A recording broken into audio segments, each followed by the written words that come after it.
Cool. Okay, I think we're live officially for Write Once, Read Many. Today's a little bit of slapdash stuff going on, so I'm going to go ahead and play you a nice little intro.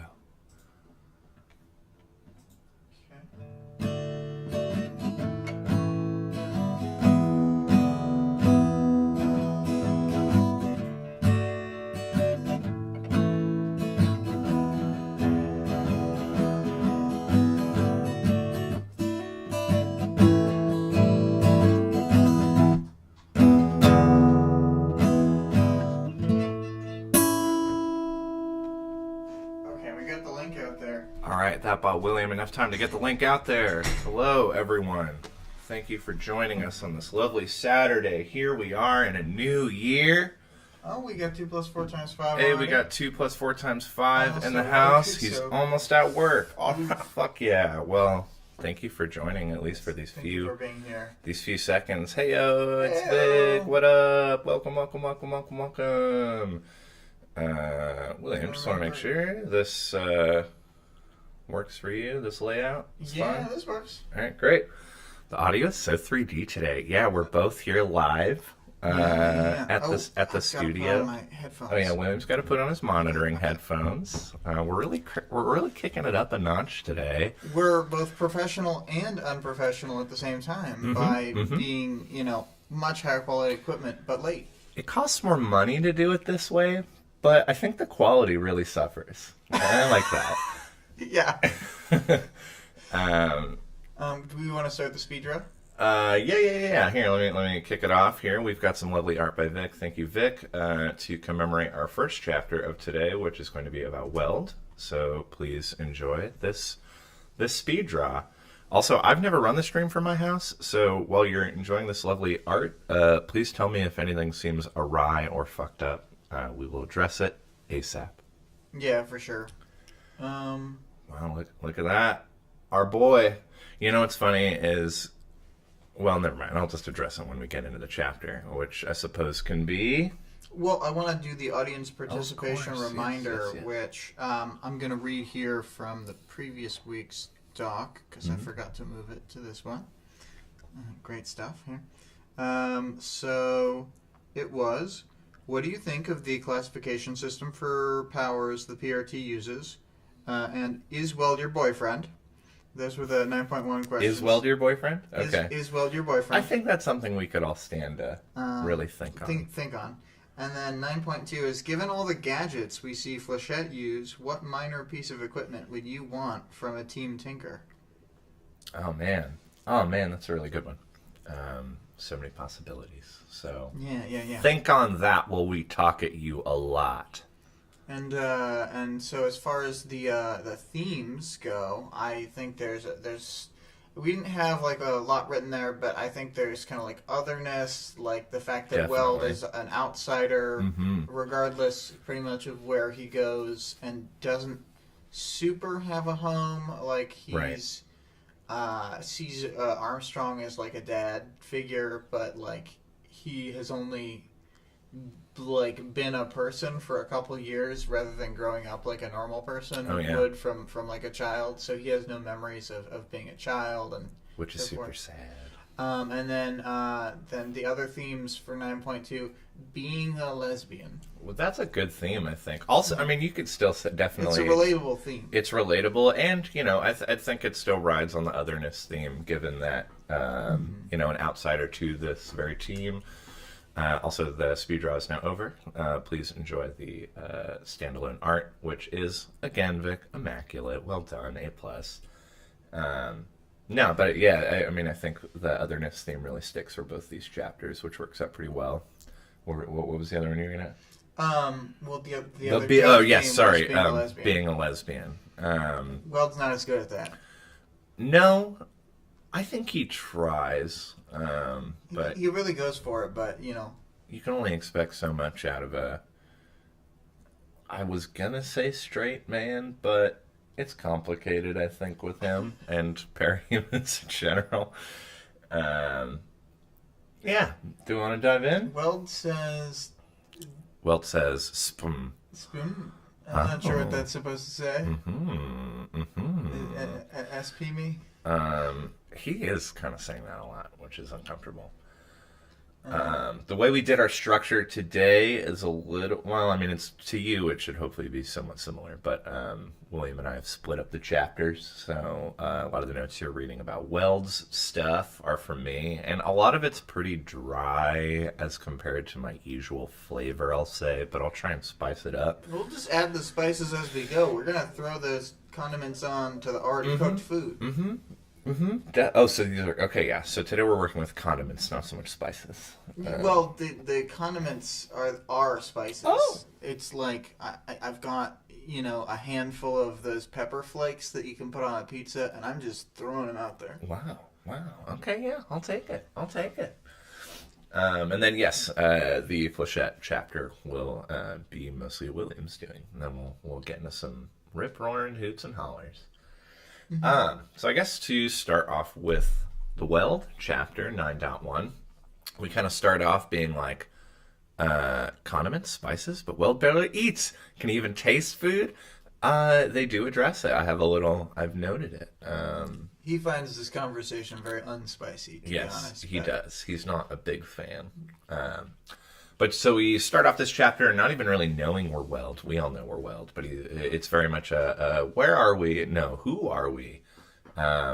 We arrive at an airport that is very, very, very empty, which, unlike typical airports, it shows signs of the current state of Brockton Bay. And our dude, who I've referred to as OP until he's named himself, wonders if he's gotten in over his head. He notes, at least there were no people making the same old jokes about metal detectors. So we immediately get signs of who he is. But for those who may not be as well read or know stuff, these are just subtle clues in the beginning.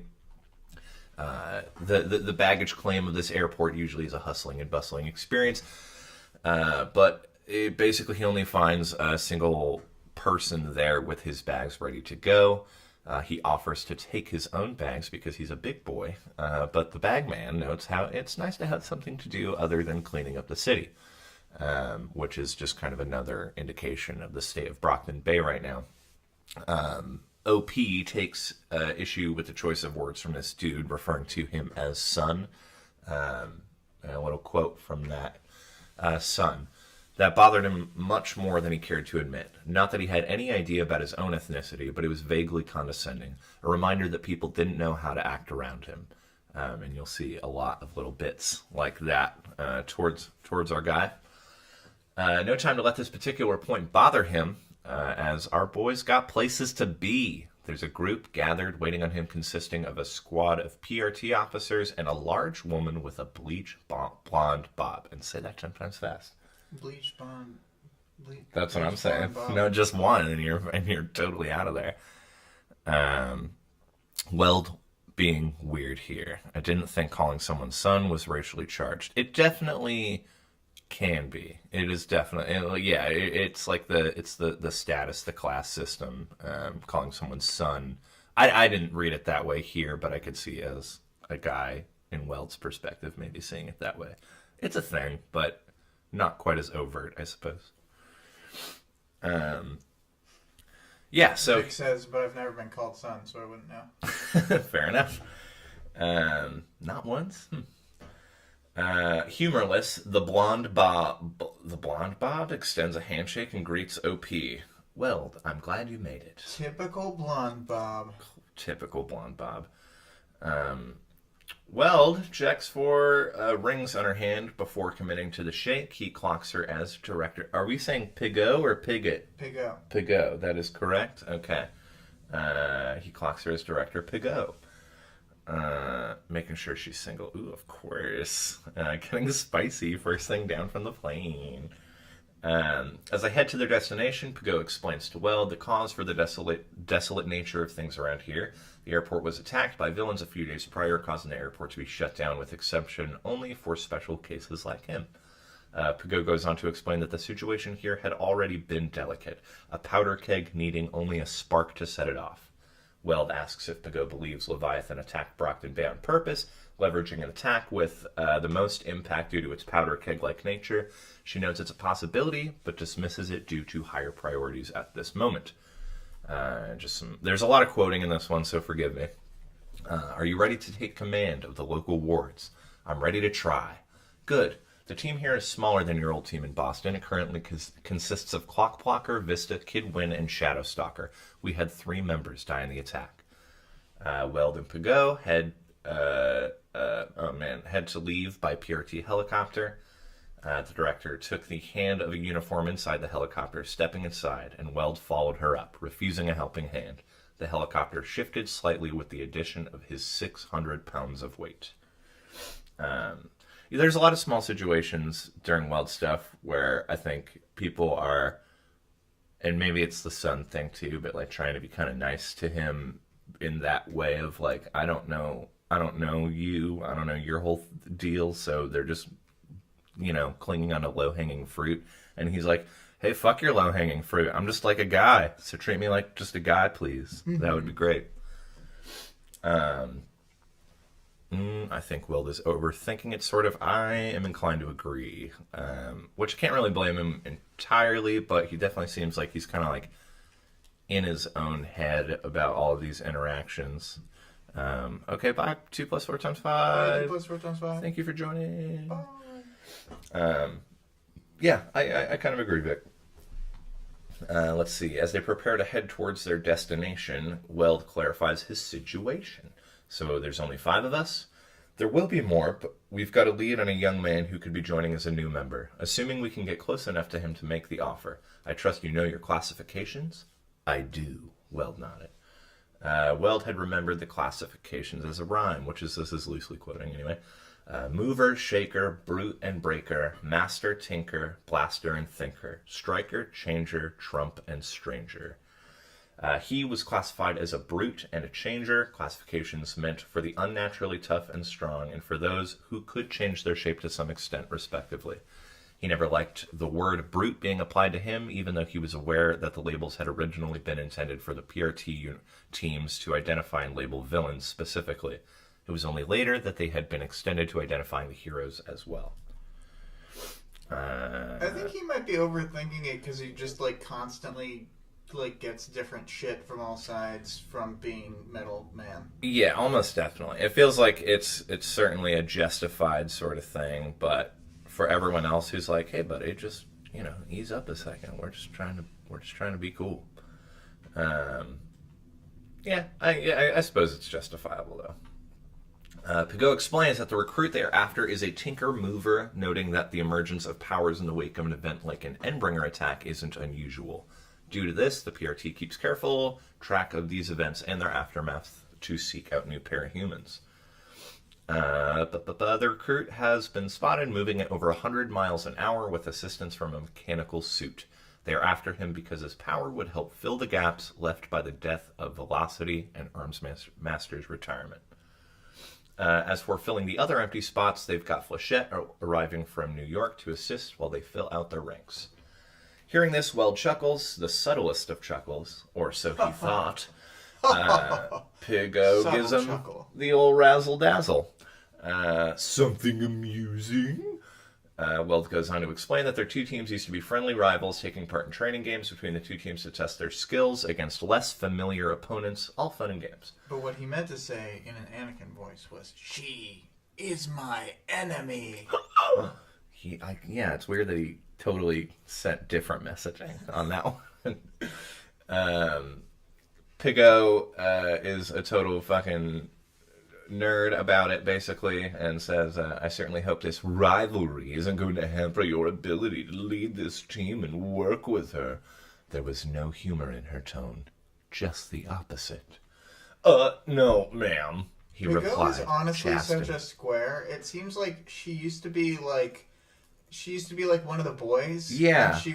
When she was like a squad member, and now. Now she just completely humorless sucks. Yeah, just super sucks. Vic says it makes sense because he has no self-experience to compare his current sitch to. Yeah. Oh, absolutely. The helicopter finally takes off. And by the way, William, if you want to like read any of this, feel free. Yeah. The helicopter takes off and, well, gets a view of the city. Dark, no signs of light or power, nor cars driving the roads. Pigou notes that progress in improving the situation here has been slow and puts some pressure on Weld to be on top of his game. They continue. Clockblocker and Vista are your best assets. Clockblocker is a striker 7 with touch-based time stopping. Vista is a shaker 9, large-scale spatial distortion. Kidwin is a Tinker 4, guns and anti-gravity devices primarily. Shadowstalker is more ambiguous. Breaker 3, sublabels are Stranger 2, Mover 1. Her particular nature as a breaker makes her super light, semi-gaseous, transparent, and capable of passing through solid surfaces. And he's like, I can work with that. Sounds pretty good. It's fine. Vic says, maybe she's just trying to annoy him so that he never acts casual with her. You know, actually, if I were Pigou, that's pretty much exactly what I would be doing. Trying to keep everyone as on their guard as possible around them. Especially when you're dealing, like, you're the equivalent of, like, an administrator in a superhero's world. And that's just, it's not a great power dynamic to find yourself in, pretty much. I think that she's like the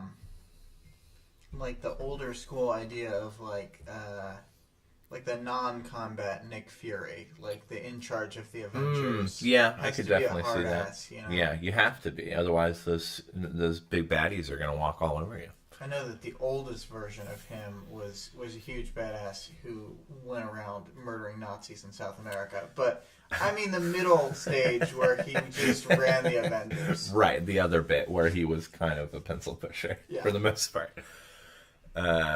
Yeah, I wish Pigou showed more signs of a Nick Fury sort of attitude. So after kind of a little brief on the team, Pigou hands Weld a stack of documents, files on the local factions, as well as his new team and information on some of the local solo heroes and villains. Weld begins sifting through the files, glancing at his new teammates to memorize their faces. He goes on to review the local opposition, and this is just, again, another big block of quotes, because this stuff's hard to sum up better than, the words. Then the top priority as far as opposition goes is the Archer's Bridge Merchants, superpowered drug dealers, a Shaker 2, Tinker 2, Mover 3, and a Shifter 4. Those aren't big numbers. Am I missing something? Context. This is Pigou, by the way. They've become a rallying point, representatives and leaders for those on the lowest rungs of society. Too many villains who are the have-nots think allying with the merchants is a way to become the haves. People that were angry, disenfranchised, or both have gravitated towards the group are seeking to overturn the social order. So they've got, what? A following of homeless? Brockton Bay doesn't or didn't have many that you could strictly call homeless, as there were so many abandoned buildings to squat in. When the Endbringers attacked, he chose the area with many of these buildings. You sound like a Tim Curry series of unfortunate events character. Oh yeah, that does feel pretty good. Well, that's Pigou. Lady doesn't deserve this. She gets the real treatment. Vic says, I use context clues to deduce that it was Pigou's voice. I don't know. You didn't think, that's a good take on Weld. That could be Weld. That could be Weld. I'm pretty sure Weld sounds like... He sounds like, I hate it when metal sticks to my body. He's always saying that. Yeah. I'm pretty sure. Anyway, the docks had been protected by the occupying parahumans during the Endbringer attack, while other parts of the city were leveled by the tidal waves. This gave shelter to a growing number of the merchants' followers, causing their numbers to reach a critical mass, leading to those groups attacking the city's infrastructure, airports, grocery stores, malls, medical supplies, food, etc. One of Weld's goals will be ensuring the safe intake of new supplies for them. They move on to discussing Fenrir's Chosen. One of the two major offshoots of the Aryan villain group Empire 88, which fell apart after the death of their leader Kaiser. Fenrir's Chosen are led by Hookwolf, violent, utterly merciless, and reveling in the current chaos. Regarding Hook Wolf, well, it says, and it looks like he's a Shaper 4, Brute 7, with the longest list of homicides or suspected homicides I've seen on someone who wasn't already in prison. Thick file. I take it he has a lot of followers? The largest group in terms of parahuman numbers at present. The second offshoot of That's weird. They must have meant Changer 4, Brute 7. Oh, maybe I typed. No, I pulled the quote. That's a yeah, quote. Shaper. As opposed to Shaper. Yeah, that's probably. Shaper's not one of the things.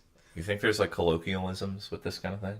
Yeah, but I also think that this was like when he was writing the thing, so this could have really been ironing it all out. Of like, oh, I didn't find and replace all the changers or whatever.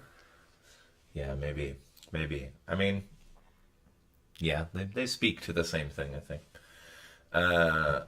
Yeah, the second offshoot from Fenrir's Chosen would be the Pure. Also, Vic, I trust your opinion. If I keep doing that Piggo voice and it drives you fucking nuts, just tell me, because I don't want to ruin everyone's day. The second offshoot from Fenrir's Chosen, the Pure. Small but powerful, their leader, Purity, is a Blaster 8 and Mover 4. Yeah, there's a Breaker 9, a Shifter 8, and a Stranger 3, and a Master 6 in that group. And remember, Weld has a Boston accent, so you can go nuts with that, too. Oh. Sorry, hold on. Yeah, there's a Breaker 9, a Shifter 8, and Stranger 3, and a Master 6 in that group. I buy that they're powerful. The leader has made overtures to us, offering cooperation and helping us regain control of the city. We have refused her for the time being. If she approaches you, you are in no way, shape, or form permitted to agree to any deals. Oh, it's very Justin McElroy. That's such high praise. If I could be a Justin McElroy type. Now it's leaning towards pop. Yeah, I could lean more into regular show if you want. Noted. Oh, sorry. Noted. Let's see. Coil powers unknown. The Travelers have high ratings on the powers, but the crimes are low end pretty much. There's the Undersiders, 3 Mastiff classifications and 1 theme. Well, I think it's more like... I'm trying to like... No, go ahead. The Boston and the inflection. I think, okay, so a normal interpretation, it's like, there's the Undersiders. 3 master classifications on 1 team. Yeah. And then there's the Undersiders. 3 master classifications on the same team? On 1 team? Okay, thank you. Oh shit, Brandon's here. Hi, Brandon. Let's see. Okay, so Piggo responds regarding the Undersiders, only one of whom is of any particular concern. Investigations into 2 members have suggested sociopathic tendencies, and if they're channeling their efforts into low-threat activities such as robberies, we can afford to ignore them for the time being. Fault Lines crew. Mercenaries, low rating. Mediocre rating, low rating. A Shaker 12? Seriously? The girl has cognitive deficiencies that reduce the effective threat she poses, but yes. Again, that group is not an imminent threat. In the current situation, I might suggest you leave them be if you cross paths. Conserve your group strength for the priority opponents, the merchants in Hookwolf's group. Shaker. Shaker. Is that better? A Shaker 12? Is that anything? Okay. Okay, I'll have this memorized by the end of the week. Classic Weld. Shaker. Okay, I'm gonna get it. I'll get it for next time. I'm glad that Vic, with all the Boston experience, no, kid, none of us have ever lived in the East. No, I haven't. And with this accent, I'm never going to. Well played by Nick Kroll. That would actually be pretty great. They begin going over the more mundane stuff, some of the details of Weld's arrangement. He's going to Arcadia High. Not much of a way to hide the fact that He's Weld... living Taylor's life. Oh my god, this is what she wanted the whole time. It's like at the end of B-Movie. Oh my He's God. living my life. I still haven't seen B-Movie, but I trust you. Well, Taylor is upset outside of Arcadia, which in this case is the bee flower shop thing, and is yelling, "He's living my life!" I think I get it. Also, lean into that mic a little bit. Lean in. There we go. Where did I go? Yes, so he's going to Arcadia High. Not much of a way to hide the fact that Weld is Weld, so he doesn't get to skip class like the rest of the Warrens, as to avoid outing them for leaving class to do ward stuff. Would you skip class like a bunch so that people thought you were a hero? Yeah, I would just, if the moment I saw anyone leaving any room, I would also leave that room.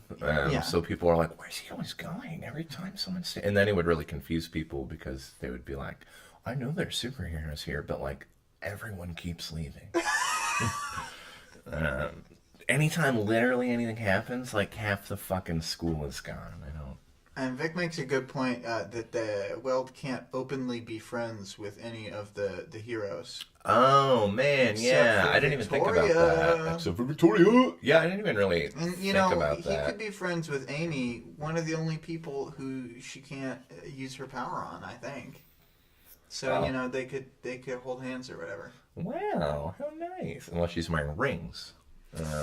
In which case they're holding hands forever. Oh Actually, I didn't really think about logistically. Weld goes to shake your hand. You've got a ring on. That ring fuses to Weld. Mm-hmm. Does it fuse in such a way that you could still slip your hand out of the ring and like... I mean, I want to say yes, but we know that the answer's no. The answer's no. You're losing. Says, you're losing fingers. They could kiss, perhaps. Perhaps. Yeah, so Weld looks... this is a nice little moment for Weld as well. It fuses, and then you're married to Weld. Oh, man. How many divorces do you think Weld has? Also, he almost got married to Pigo. Can you believe it? Oh, boy. Would have been a gross team.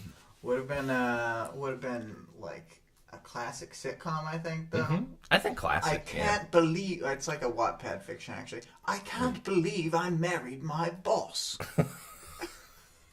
That's pretty good, actually. Weld, sort of reflecting on Pigo's statement about not being able to, associate with the other wards or anything like that.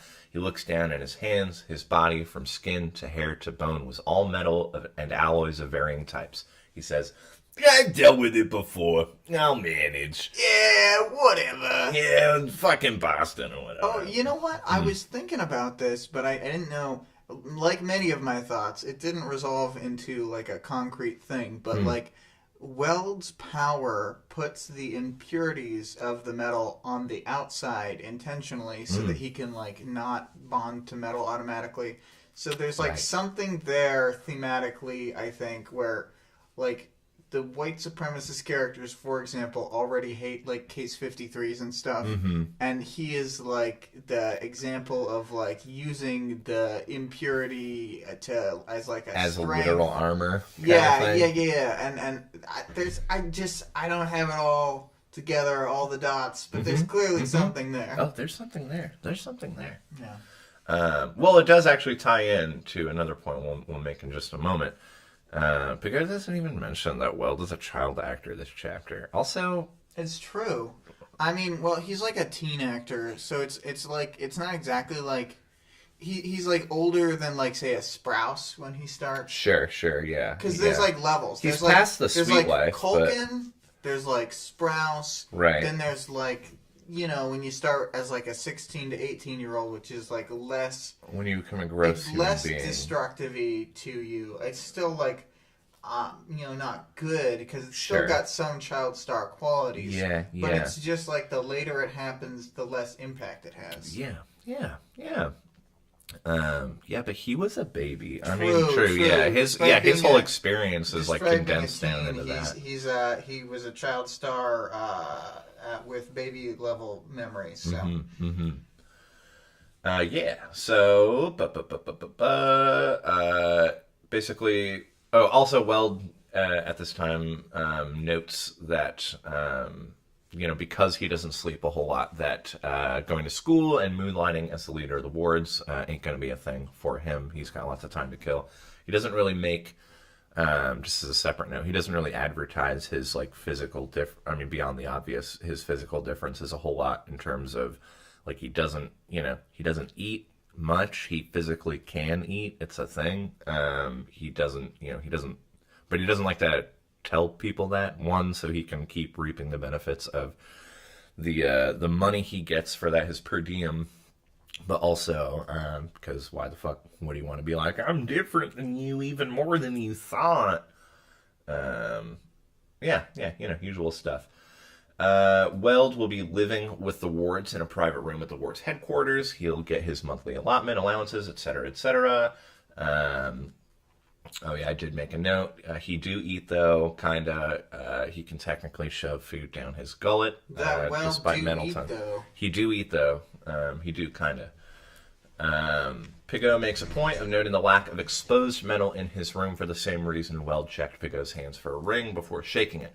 Weld welds himself to any metal he comes into contact with, which then becomes a part of his body. And we've got some extra about that in the character building section. You know what? I never really thought about it, but could he go big?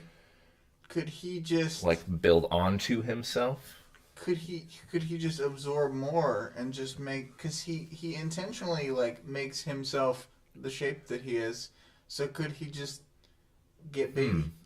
The way I picture it is like, I wouldn't think like his head, arms, or legs could like get bigger, but his chest could just keep growing around him to encompass those other things. Okay, so eventually he'd be a big marble silly... with tiny hands and legs sticking out. All right, I don't know about that.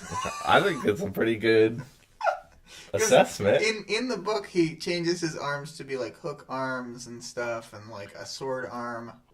Yeah, I suppose. Because we already saw him in the fight with Leviathan. It says that he makes... The metal-skinned boy made a sword that was as long as he was tall. That could have been any metal-skinned boy. Any metal-skinned boy. And he strikes Leviathan before he gets swatted aside. So we also know that he can just take a hit from Leviathan and be alive. So I guess he probably could make himself bigger, but I imagine as like for society, he probably wouldn't want to. I don't know like how quickly he can go back and forth. Vic says he doesn't exactly optimize his changer power. No, I'm inclined to agree with that. Because the thing is, like, Case 53s usually have stronger powers, not weaker. So I would guess that he would have more versatility than someone with a similar power who was like a normie cape. So I think that he could probably become a big hulking metal champion, and I would love it. Yeah, you know what? I'd watch that stream. I'd watch that stream. Yeah, I'd sub that shit. Okay, some extra quotes from the text here. Do you understand why we've gone to this trouble for your sake, Weld? Why, we're testing your ability as a team leader in a crisis such as this? You're grooming me.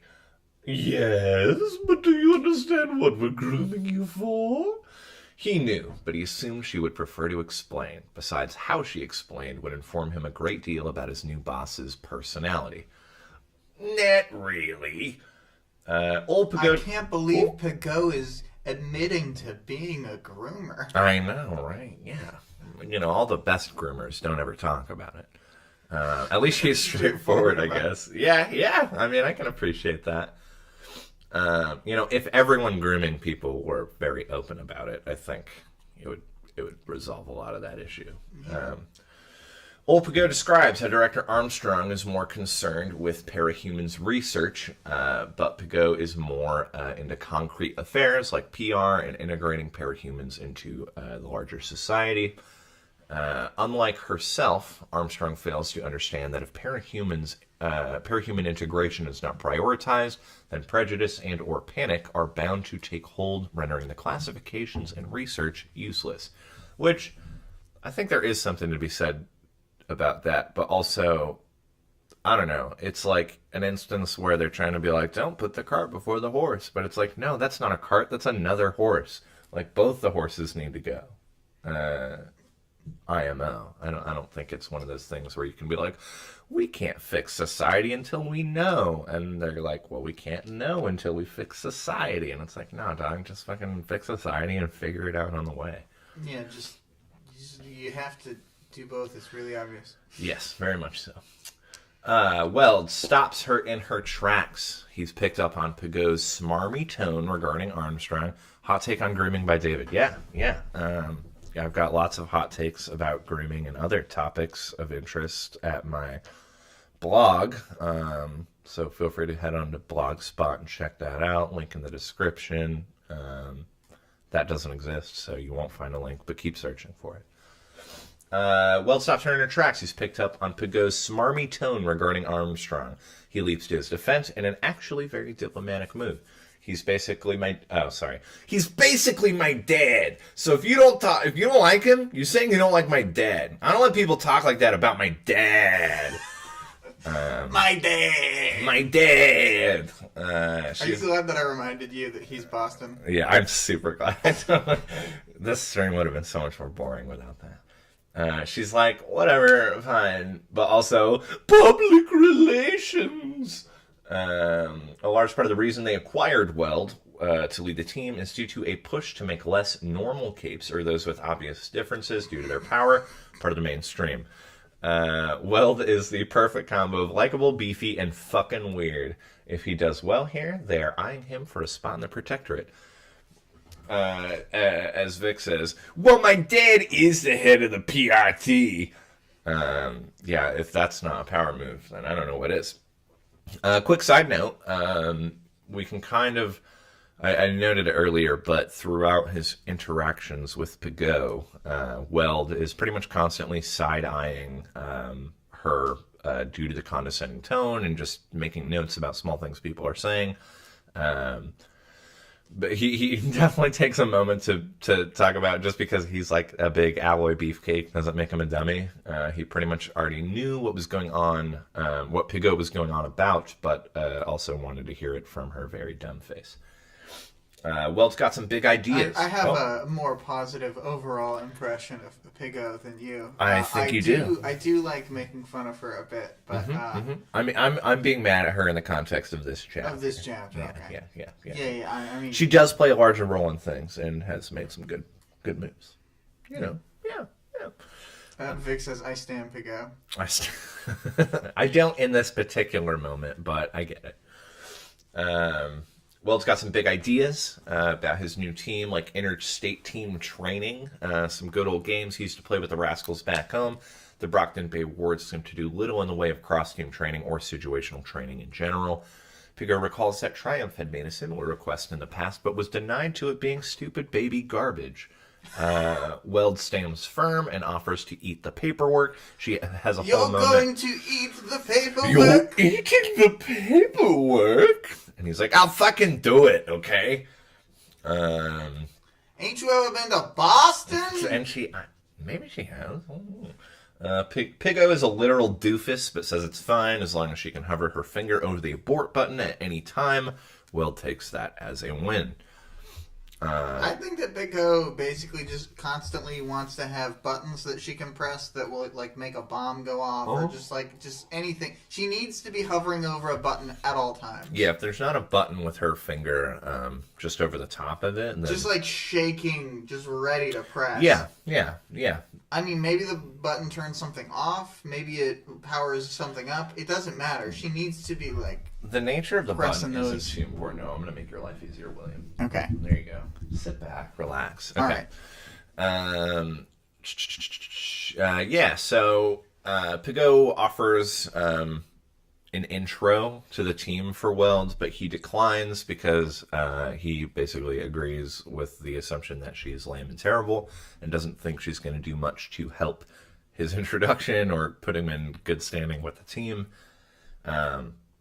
Which... nothing worse for your rep than having Pigot on your side. Yeah, damn right.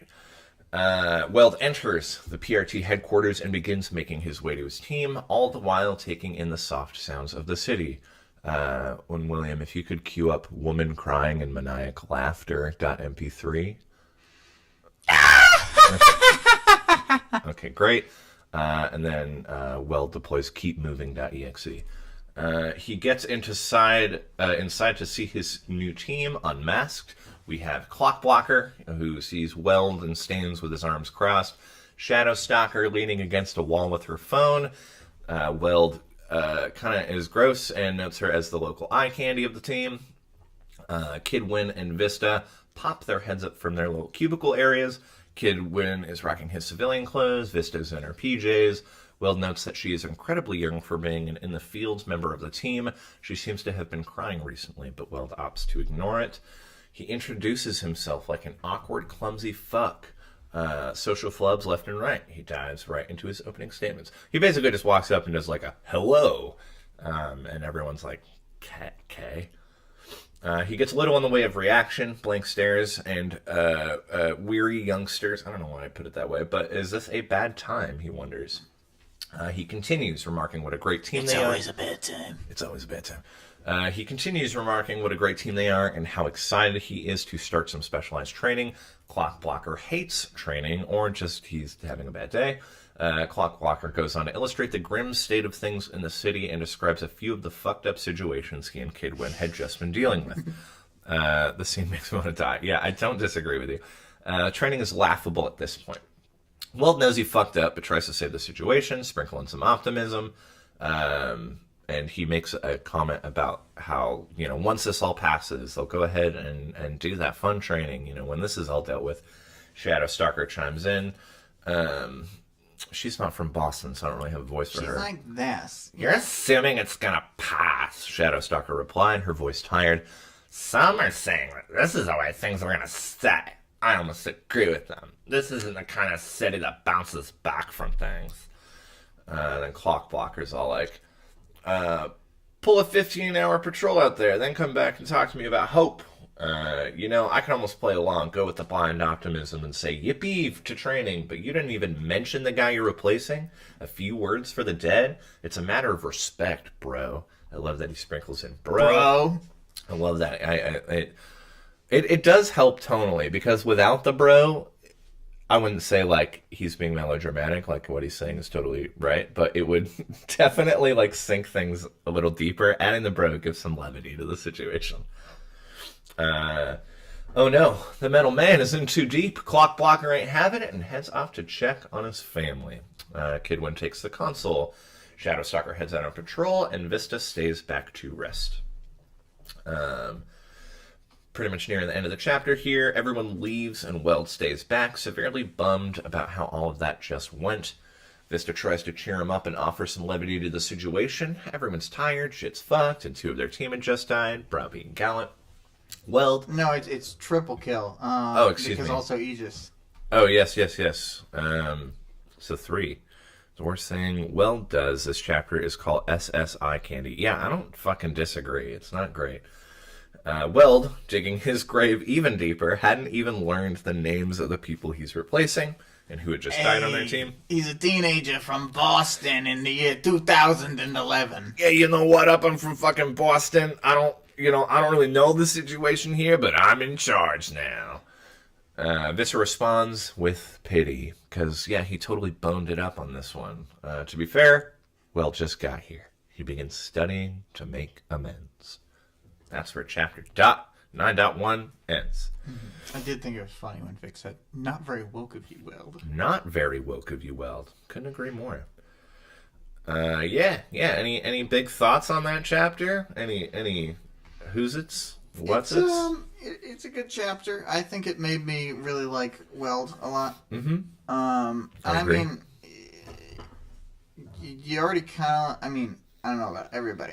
I feel like a lot of people already like Weld a little bit from like the 5 seconds you see him in 8.1, 2, and 5. Yeah. Vic says, I don't like him till later. Feel free to elaborate if you'd like. I think up until this point, every time you hear or see Weld, you're like, yeah, all right, fuck yeah, that guy's nailing it out there. Here you see him as like, he's like an affable dude. He's kind. He's polite. He's conscientious, trying to do well. Maybe in a little over his head, or at least didn't really understand the full situation prior to getting here. I think he definitely shouldn't have tried to make a speech first thing. I think he should have been like, "Hey everyone, it's gonna be great to get to know you. I'll fucking catch you later once I know what the hell's going on." But you know, it's interesting to sort of. I'm trying to remember in later chapters, but at least not immediately. Like, does his poor performance in this chapter really affect him long term? No, not really. Yeah. I don't feel like Clock Blocker doesn't like him in 9.3 basically, Yeah. but then he like decides to try and Just work with him anyway. more. Yeah. Yeah, I mean, I think it just, this chapter serves, one, to give you a little bit more world building about the aftermath of the Endbringer fight, to... I mean, it's like Dienz with stuff, you know. It's got the classification system being like spelled out, and then it's got like all of the like, this is the way that the PRT views the situation, and then it's got all of the like Weld being introduced thing, and then it's and you know, his power is very interesting. The idea that he works both ways on the Manton effect, but like to good effect, where he is immune to way more powers than a normal person would be. Right. So. Yeah. It's I don't think it's like the most exciting chapter beat by beat necessarily, but yeah, you get some good information on this one. I feel like that would make him a Trump. Maybe some minor aspect, but it's more like just due to his Case 53 nature, he has that as like a side perk.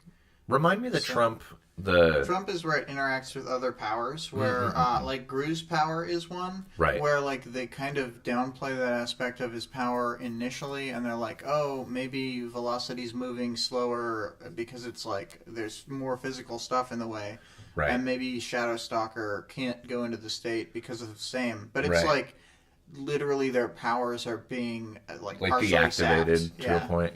Yeah. Interesting. Okay, cool. That makes sense. And then, like, you know, there's just more to it later because they all sort of get more power. Because it's like how Taylor went from being able to just bug swarm people to, like, later on. I mean, she could make a swarm that looks like a person. Right. Yeah. Cool. Well, yeah. Good chapter overall. Lots of stuff to learn. Headed in some interesting places. Care to pick us up for 9.2? Yeah, can I have the mouse? You certainly can have the mouse. I don't know where it makes the most sense for you. That's good. Although we do need to... Do we want to do new chapter art? Let me give you the mouse back. All right, so we're going to skip to our next chapter art. Once again, thank you, Vic. Very excited for it. We're going to play the Who's It here in just a second. The old time lapse should be arriving now. Okay. So, Flechette has been temporarily transferred to to Brockton Bay and their wards team. She's out on her first patrol. The chapter opens with her trying to use some suave opening line on Shadow Stalker. They don't like ever say it explicitly, but as far as I'm concerned, like, Flechette is coming here to be like, hey, I can start hitting on Shadow Stalker right at the start. Oh my god. Yeah, probably. Yeah, so that doesn't really work out for her because Shadow Stalker fires 2 bolts at Flechette.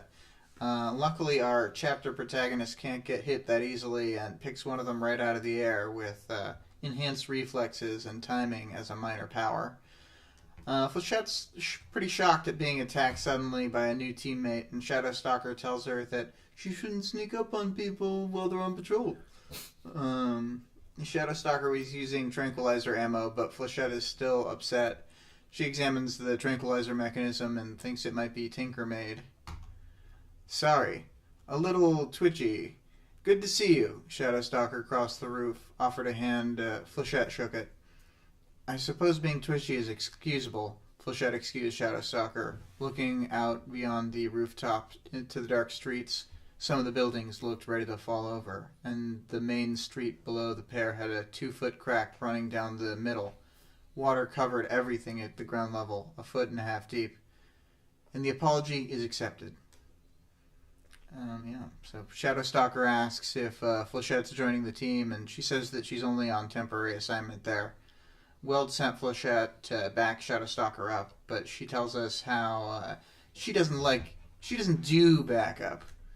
And she's let's see here. She doesn't do backup, and then we learn from Shadowstalker that she's a little badass who doesn't need help from anyone. Yeah, not one person. And Flechette refers to Kidwin as the brown-haired guy at the computer, which I thought was pretty funny. That fucking guy. It's pretty dismissive of somebody on your team.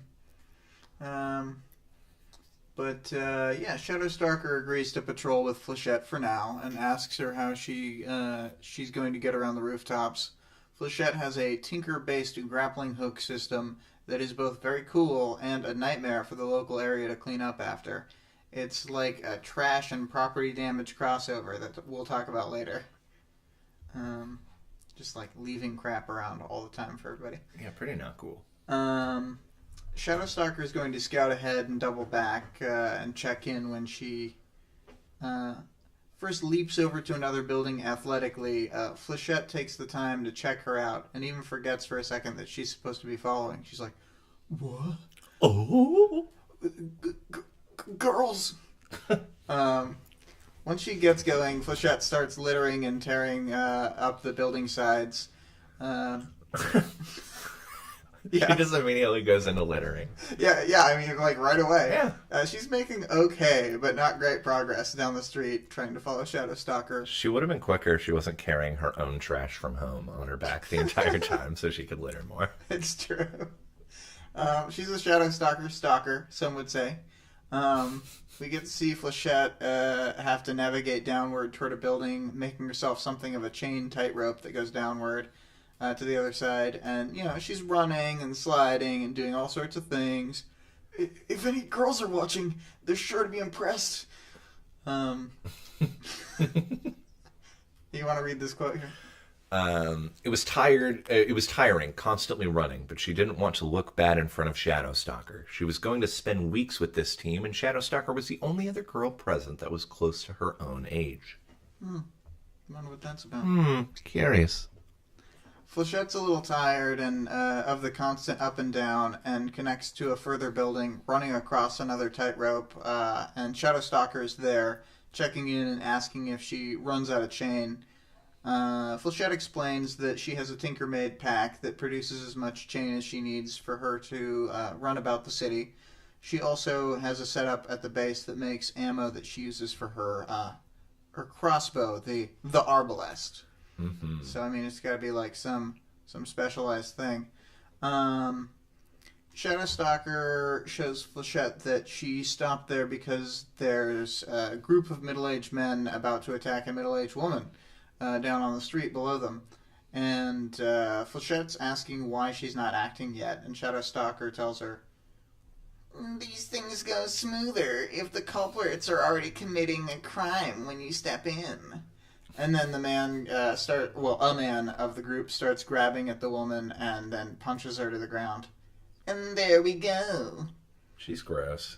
Yeah. She sucks. I could give her a good voice because she's supposed to be all Here we go.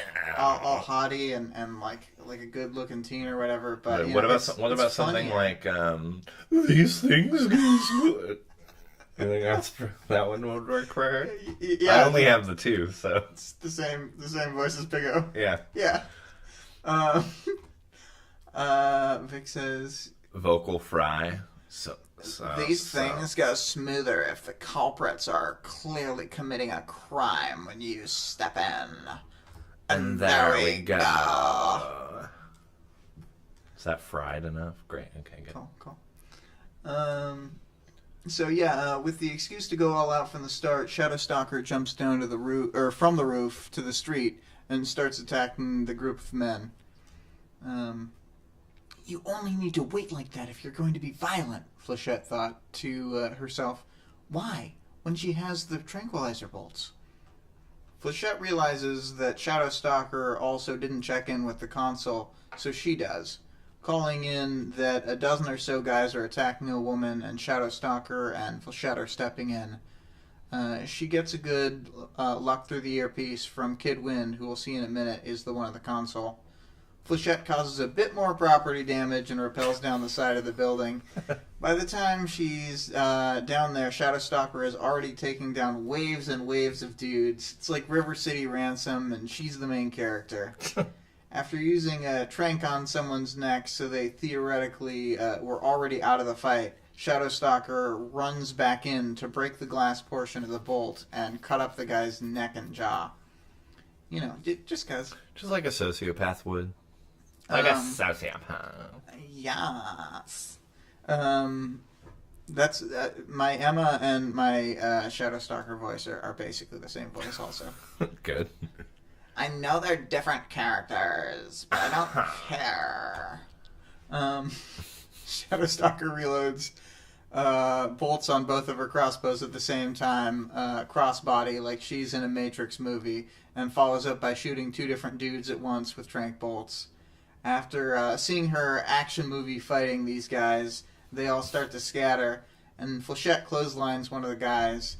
Again, Nice. like, the thing she does is, like, fire a bolt into the wall at neck height, and then he, like, runs into it, and it's like, I know these buildings are getting torn down, but, like... But come on, just have what it... What if they weren't? I mean, you're just gonna just wreck Yeah, what the would her city all the tactics time? be? It's crazy. She has little suction cup arrows that do that. Exactly. And then, let's see here. So... One of the guys pulling a gun? Yeah, one of the guys pulls a gun on Flechette, and she, like, cartoon-style fires a crossbow bolt down the barrel of the gun, ruining the firing mechanism in the barrel, but she also pins the guy to the wall by shooting bolts through his jeans. We get some inner monologue from Lily about not having any knowledge of average dick size, but she's pretty sure she managed to just hit fabric. Yeah, she doesn't know about average size. She's only in that big dick energy.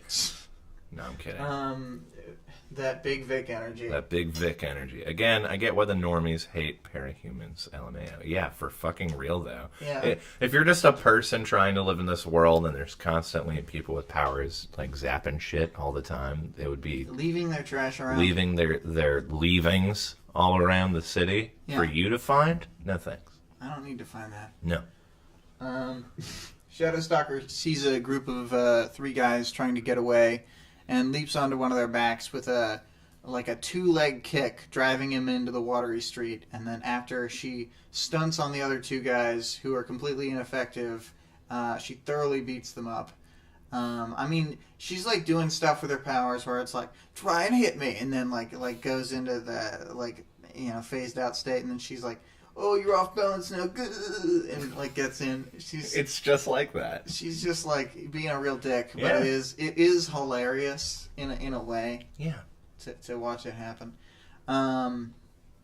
Flechette had been caught up in the spectacle of watching Shadowstalker fight, a kind of horrified fascination. Horrified. Yeah. Shadowstalker gets in a few more police brutalities than they've won the fight. It only takes a few. And then it gets to this quote, which finished the fight. None of the men were left in any state to run. Damn. Shadowstalker throws Flechette another little gadget. And this one is like handcuffs that pull the captured person up into the air and sort of hoist them, off of like building frames or whatever. In Flechette's case, she throws her own little things into the wall as the anchor point. But More property damage? More property damage. But Shadowstalker, what she does is use like the housing of what should have held up a air conditioning unit, stuff like that. Not being able to throw her own property destruction. Yeah. She's not as cool. She's a loser. Lazy. So then, oh yeah, once they're pulled up into the air, it holds them up until regular cops or PRT show up to arrest them. And the city wants the wards patrolling, not watching over prisoners. That felt like a thing that Shadow Stalker was saying, and I don't know if that was the truth of the matter. It felt true enough to me. Okay. Yeah, because it kind of felt like Shadow Stalker. I mean, maybe it's both true and Shadow Stalker being like, I want to go beat up more guys, so... I think it's both. Shadow Stalker kicks one of the prisoners over rather than turning him over in a regular way to keep him from being face down in the water. And Flechette is uncomfortable, but doesn't know what to do about Shadow Stalker's wanton violence.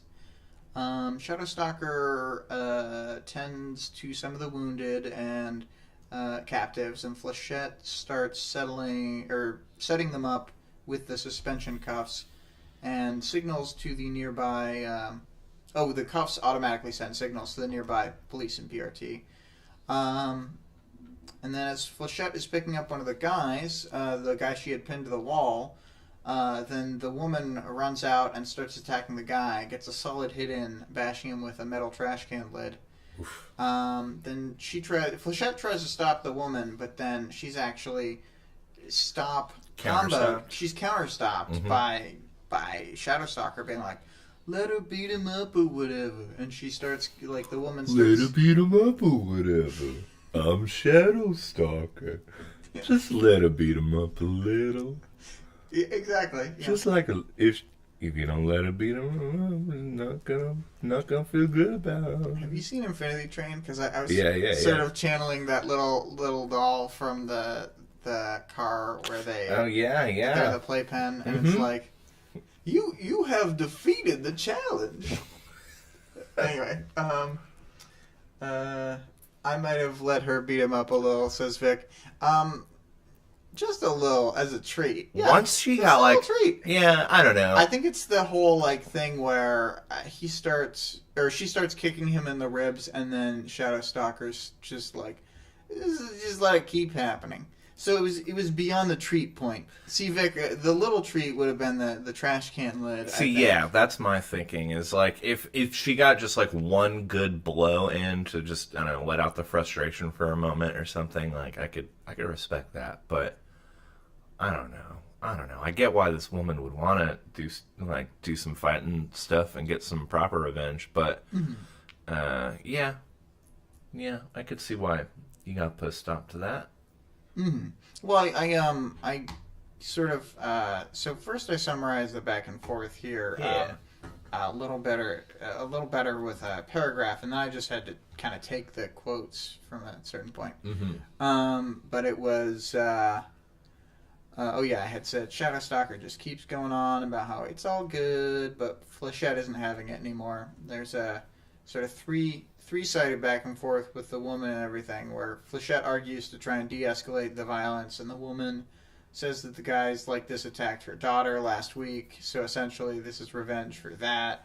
But Flechette doesn't really think that's a good reason and continues to stop the woman from beating the unconscious man further.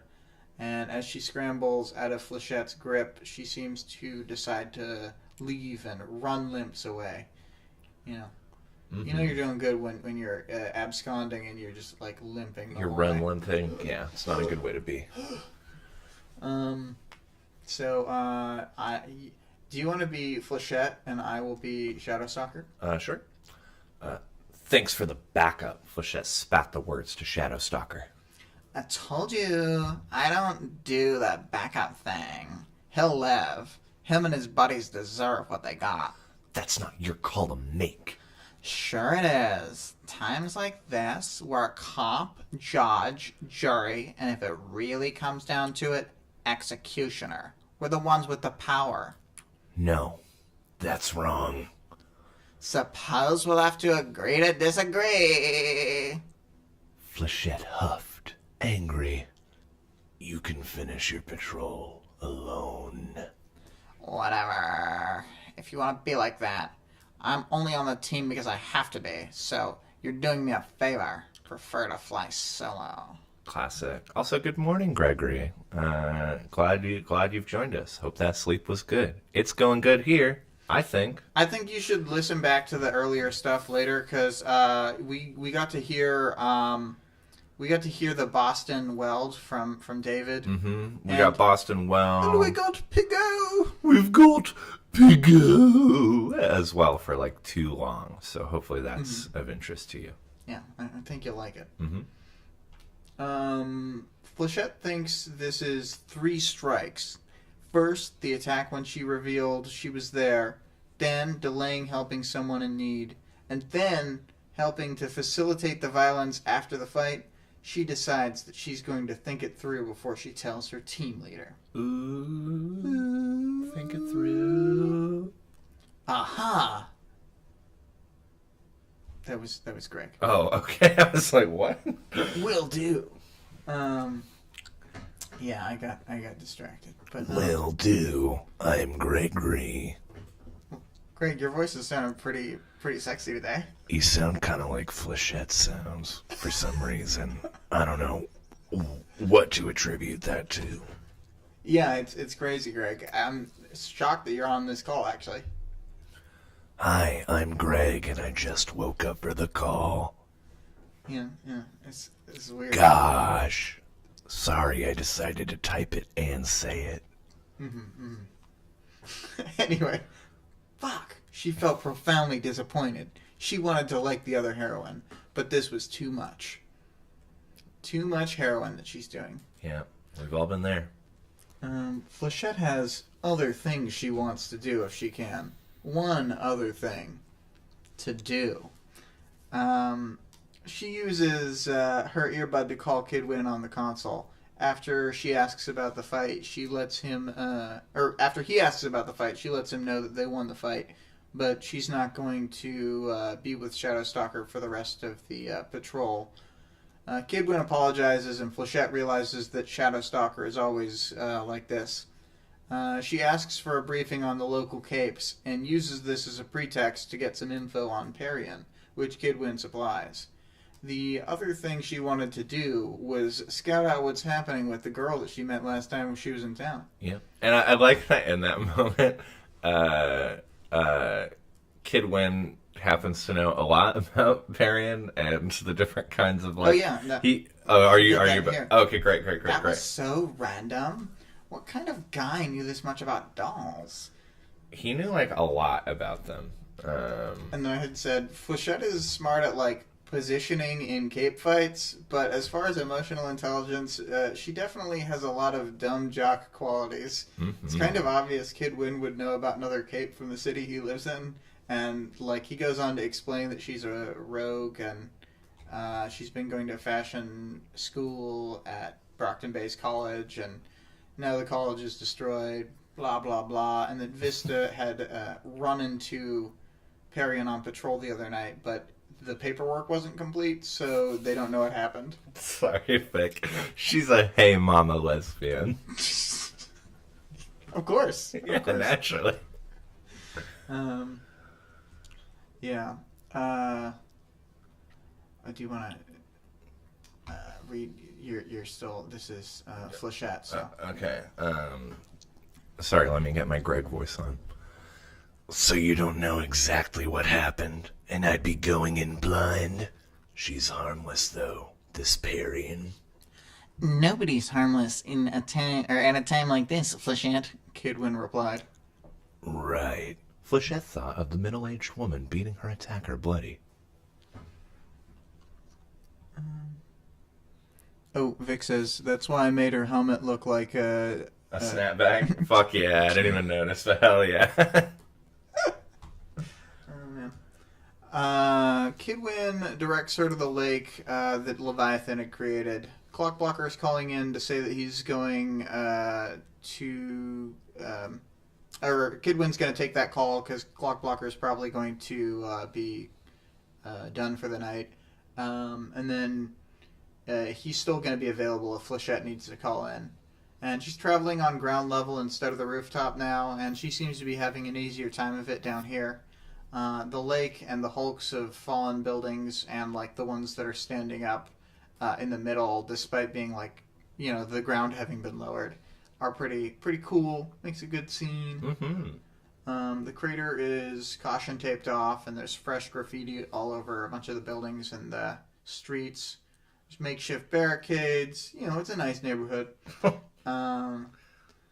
Flechette crosses a barrier of cloth, then Parian creation lumbers out, 12 feet tall. A gorilla!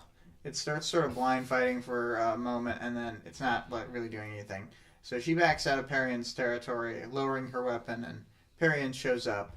Flechette realizes that these are cloth puppets being animated by Parian. They can't actually see. My word. And I did not fully complete my little chapter summary, so I will be looking at the chapter in a second. Flechette and Parian sort of talk back and forth. It's a longer conversation with, mistrust at first, and it's leading to Parian feeling a bit more disarmed later, and then accepts the offer, asking for fresh water. She's thirsty. Oh my God. Thirsty?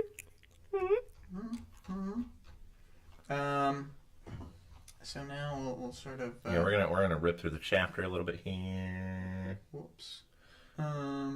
Once we find our place. Okay, that's so we're being about. attacked. Profound disappointment. Crater. Keep going. There's your crater. Yeah. Fresh graffiti. We got the whole shebang here.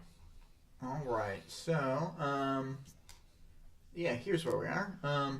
Stay back, Parian warned. Yeah. So Parian runs in and she's like, I don't trust you. And Flechette's like, I'm a hero. Don't you remember me from the Leviathan fight? And she's From like, all the heroing I do? I don't believe you. Because, you could just be saying that you're a hero because there was also villains at that fight. Yeah, true. And then she's just like, doesn't matter. I made a deal to keep everybody out, so, yeah. And then she's like, I've got ID. I'll show you my cop badge, she says.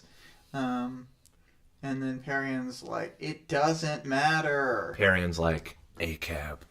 Yeah, exactly. And then she's like, I want to know how you're doing, girl. Girl. She's like, coping, Parian answered. Good, Flechette said. Yeah. Good, excellent.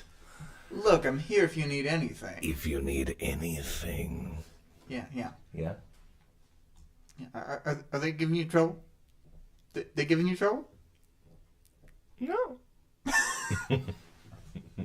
And then Parian's like, okay, fine, but you still have to stay outside of my zone, because fuck you. And also bring me fresh water. And and then, they keep talking to each other. It's like, hey, what? Are you seriously okay? You holding up? She turned. She looked behind her, as if checking if anyone was listening. I hate fighting. I can hardly read from this distance from the screen. Oh, well, dear, let me resolve that issue for you really quickly. In character voice. One moment, please. Oh, I'm forgetting the short key to do this. I only know it on Windows. You know what? I also only know it on Windows, so just let's everybody... Hold on, everybody. We're going to take a minute. This is going to be a whole thing. Everyone just enjoy. I'm going to go... Greg gives us the most famous good of all time, which is... Good. Kill him. Do it now! All right. Is that better for you? Yeah, that is better. I could read the doc from this distance, but the, text is so thin. I sized up the dock, That's how it goes. Oh my god. I had to size it down on the other screen. I made it tiny so I could get my face right up next to it. Hey, man, different screens. What are you going to do? Different screens for different folks. That was going to be a different word. That's fine. I thought it was going to be a rhyme, but then, the time was ending in which I had to... It didn't happen. I had a rhyme. It was not a good rhyme. We're going to move on. Anyway... so she's talking about how hard it is for her. She doesn't to like fight. fighting. She doesn't enjoy it. She feels edgy. she's like, you faced down Leviathan. You did it better than a lot of people. And she's like, but it was so hard to get myself together for the fight, and I'm not really built for this. I'm not built different. I'm built the same. And then Flechette's like, well, remember, if you need any help, baby girl, you got my card. Hey, yo, mama, give me a call. What up? Yeah. And then Perian is sort of like, okay, fine, I can accept this help, but like, you know, I don't want to give away my name, and then accidentally gives away her name. At least half of the name. Yeah, she's like, Saba. Sad. Because it's like she gives away half the name, then Flechette's like, oh, I'm smirking and urging to smile, and then she's like, my name is Lily. And then they're like, Lily? Like the word, the Japanese word for it is Yuri? Yeah, that's exactly what she was wondering about, too. Oh my god, my phone fell on the ground. But, you know, it can stay on the ground. No, it can't. And then, anyway, so we get this back and forth. I mean, I wouldn't bring up the ironic Lily Yuri lesbian thing if Flechette was not also Japanese. But she that didn't occur to me until right now. So, yeah, fair enough. Yeah. And then, she's thinking to herself, I need people I can trust. She tried to convince herself, even as she knew she had other reasons. Stuff like this could get her in serious trouble with the wards. Ooh. And then, Perian says her own name. Cute. The thought struck Flechette. Funny to think she's older than me. Aiming upward. That's what we got our girl doing. Nice to meet you, Saba. I'm still not letting you over the line. ... Okay. But maybe you want to walk with me? Do you patrol the perimeter of your territory? I'll stay on this side. And then they take a platonic walk around the lake. Very platonic. Long platonic walks on the beach. That's what I like. No hands held. Yeah. They can't be. No. Because then they'd have to cross the line. Oh, God. They can't cross the line. So, she's smiling inside her own heart and mind instead of smiling on her face because she's like, keep it under the surface. Keep it under. Conceal, do not reveal. Conceal, don't feel. Mm-hmm. Conceal, don't feel. That's Taylor's motto. Yeah, I mean, Flechette's here for it, too. Yep. And, she's secretly relieved because she knew she'd managed the duration of her stay now. She'd made a connection, even if it wasn't with someone on her team. She wasn't in this alone. So, you're a fashion student? She asked. Bum bum. That's 9.2. That was Flechette's chapter. Everybody loved it. Lots of good lesbian stuff. Flechette has like a really interesting power set, and it's cool to watch her running about. And it's like kind of funny how she's like, I'm a rooftop cape, has all these problems and has to cause all this destruction to be up there. Oh no, a rooftop. And then like she's on the ground and she's like, I can walk around normally. Definitely a rooftop cape. Oh God, I missed the ground. Jesus Christ. Yeah, I just think it's funny. Yeah. So we got some notes on the characters, mostly our two. I guess I do want to add for world building that we actually see things happening instead of just helicopter down from Wild's perspective. Oh, like you mean as he is descending in the helicopter? Because he just looks at the city a little bit, and then we're actually here now. Right. Yeah, so him kind of observing these things from above.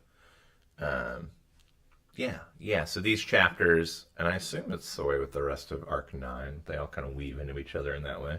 Yeah, this is she arrives after Weld the same night, and this is after Shadowstalker had been like, you go rest, Vista, and Clockblocker had gone out on patrol. Right. Because you're going to see, like, the whole arc is kind of one day. Yeah. Yeah. I guess as far as the characters, I did pull a few additional quotes for Weld. Do you want to do Weld and then loop back to Flechette? Yeah. Okay. Vic says, SS was so nice for 2 seconds. For like 2 seconds, and then made it shitty so fast. Well, I think that even when, like, when she's sort of being nice to Vista, she's like doing it in a way where it's like the stealth condescension. Yeah, like, it's self-serving garbage the whole time. Yeah, because she's like, yeah, kiddo, and stuff. Like I know she's not. She's doing it like in a way that can be portrayed as nice, but I just think it's an extension of her normal, thing. Yeah, and Flechette doesn't know her well enough to be able to immediately clock the fact that she's actually just being an asshole, or that she's always an asshole. Yeah, well, Weld, because it's Weld. Or excuse me, yes. I'm thinking of the rooftop exchange. Yeah. So anyway, for Weld's stuff, I'll read some stuff here. This is mostly about his physical body. His physiology had the unfortunate drawback that he couldn't help but attach to and absorb metal he touched. While it had been crippling when he had first been found dumped in a junkyard, he had learned ways around it. He could rearrange the metals that formed his body, separate them into their composite elements, and he extended this particular trick to push all of the impurities in the metal out to his skin. The impurities, unlike the metal that composed the rest of him, didn't bond, giving him the ability to handle things with his hands and teeth if he needed to. It didn't always work. At least once a week there was one embarrassing moment where he bonded with someone's wedding ring during a handshake or bumped into a shelf display. But it helped. Clothes helped as well. And then this is a... It really helps me societally when I put my clothes on before I go outside. One leg at a time, just like everybody else. And then, kind of continuing on that, in a more serious situation, such as when he was out on patrol, he could force parts of himself to melt and drop off, leaving a piece of himself behind. But it made him distinctly uncomfortable. Pain wasn't the right word, until he replaced the tissue he'd lost. Which is an interesting thing. So there has to be like a certain amount of weld for Weld to not feel weird. He basically has to maintain a certain amount of mass. Minimum welding. Yeah, minimum welding. More often, he preferred to just tear the offending pieces of metal from whatever surface it rested on, whether it was a segment of chain link fence or a hubcap. Whenever he did it, he'd have to spend as much as an hour dissolving the metal and absorbing it into his body.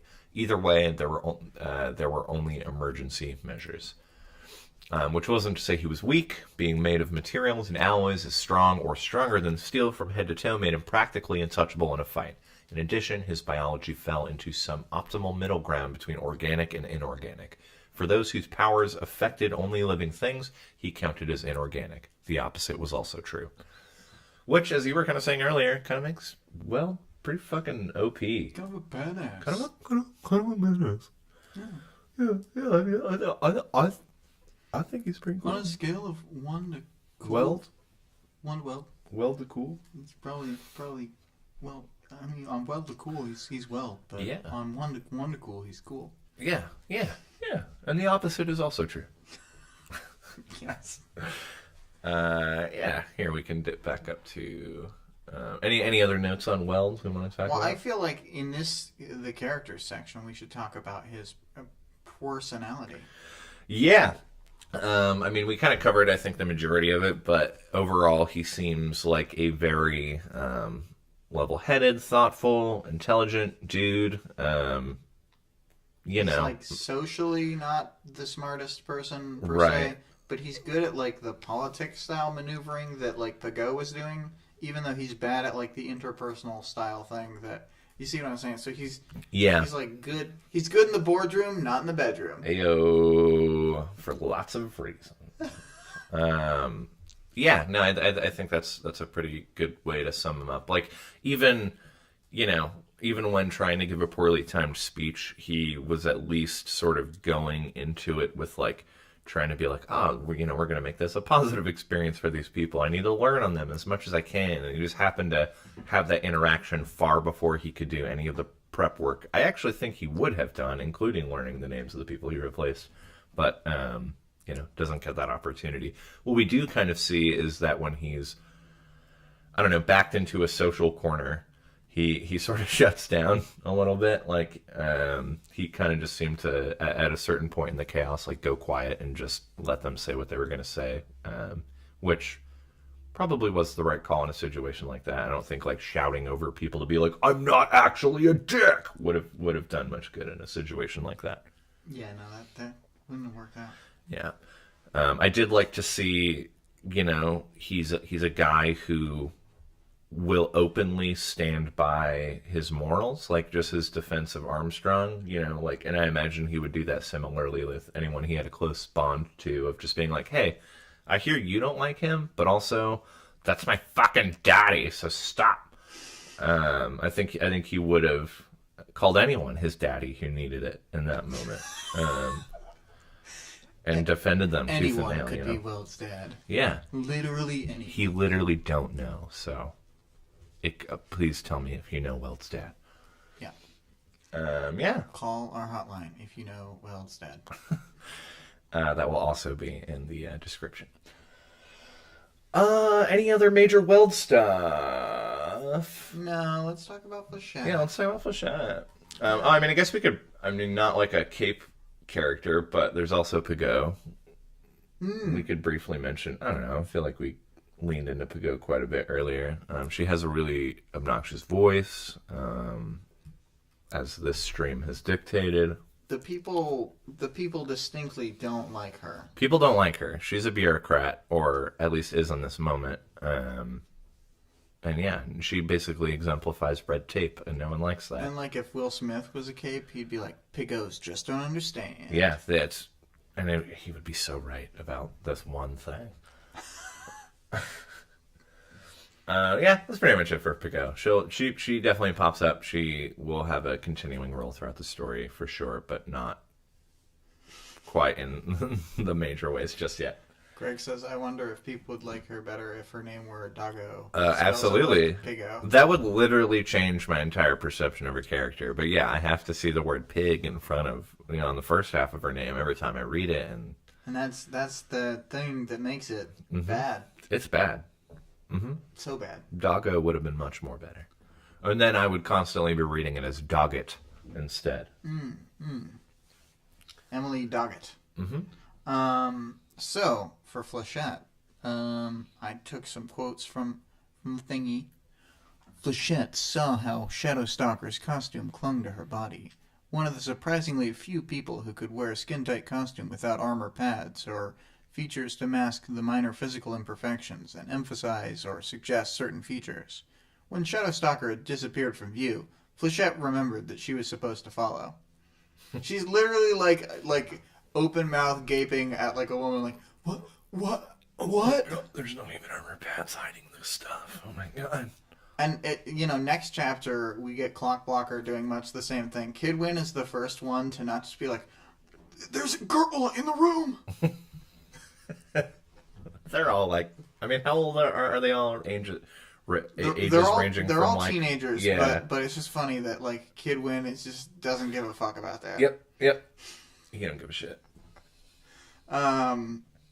So then the other quote that I pulled that I thought was good was, Flechette palmed one of her throwing darts, glanced at it.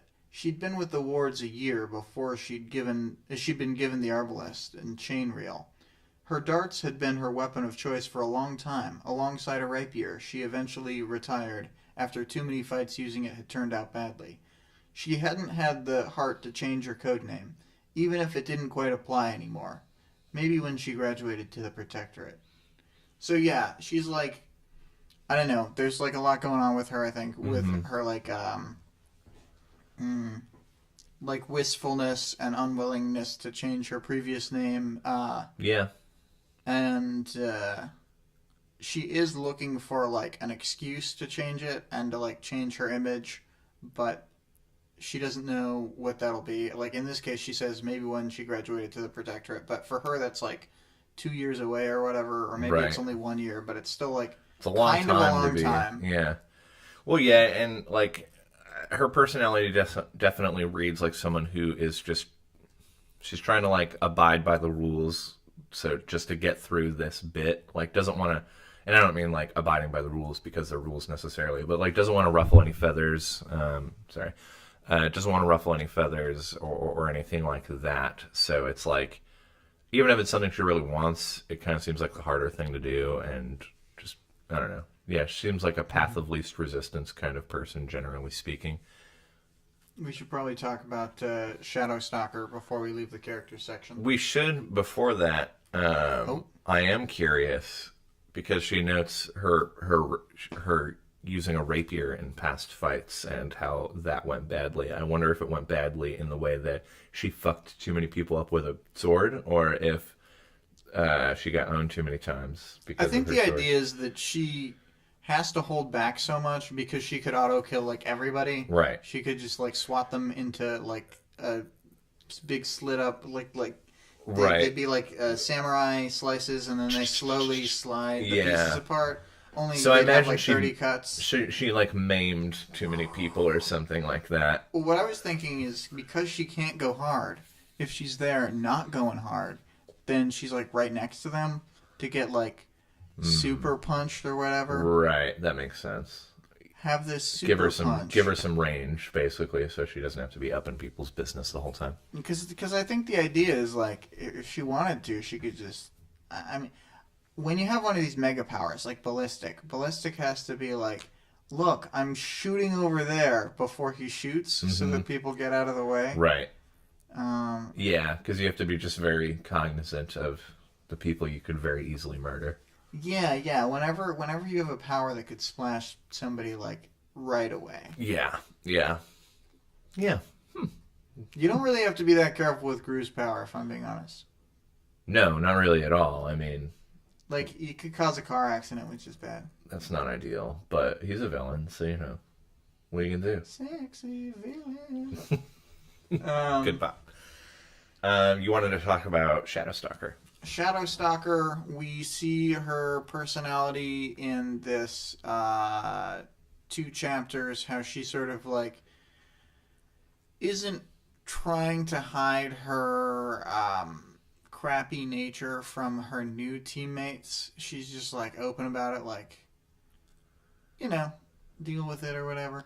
Yeah, I mean, it definitely seems that, like, here's the pecking order. If you don't like it, then, you know, fuck off or whatever. I'm gonna peck you. I will be the pecker.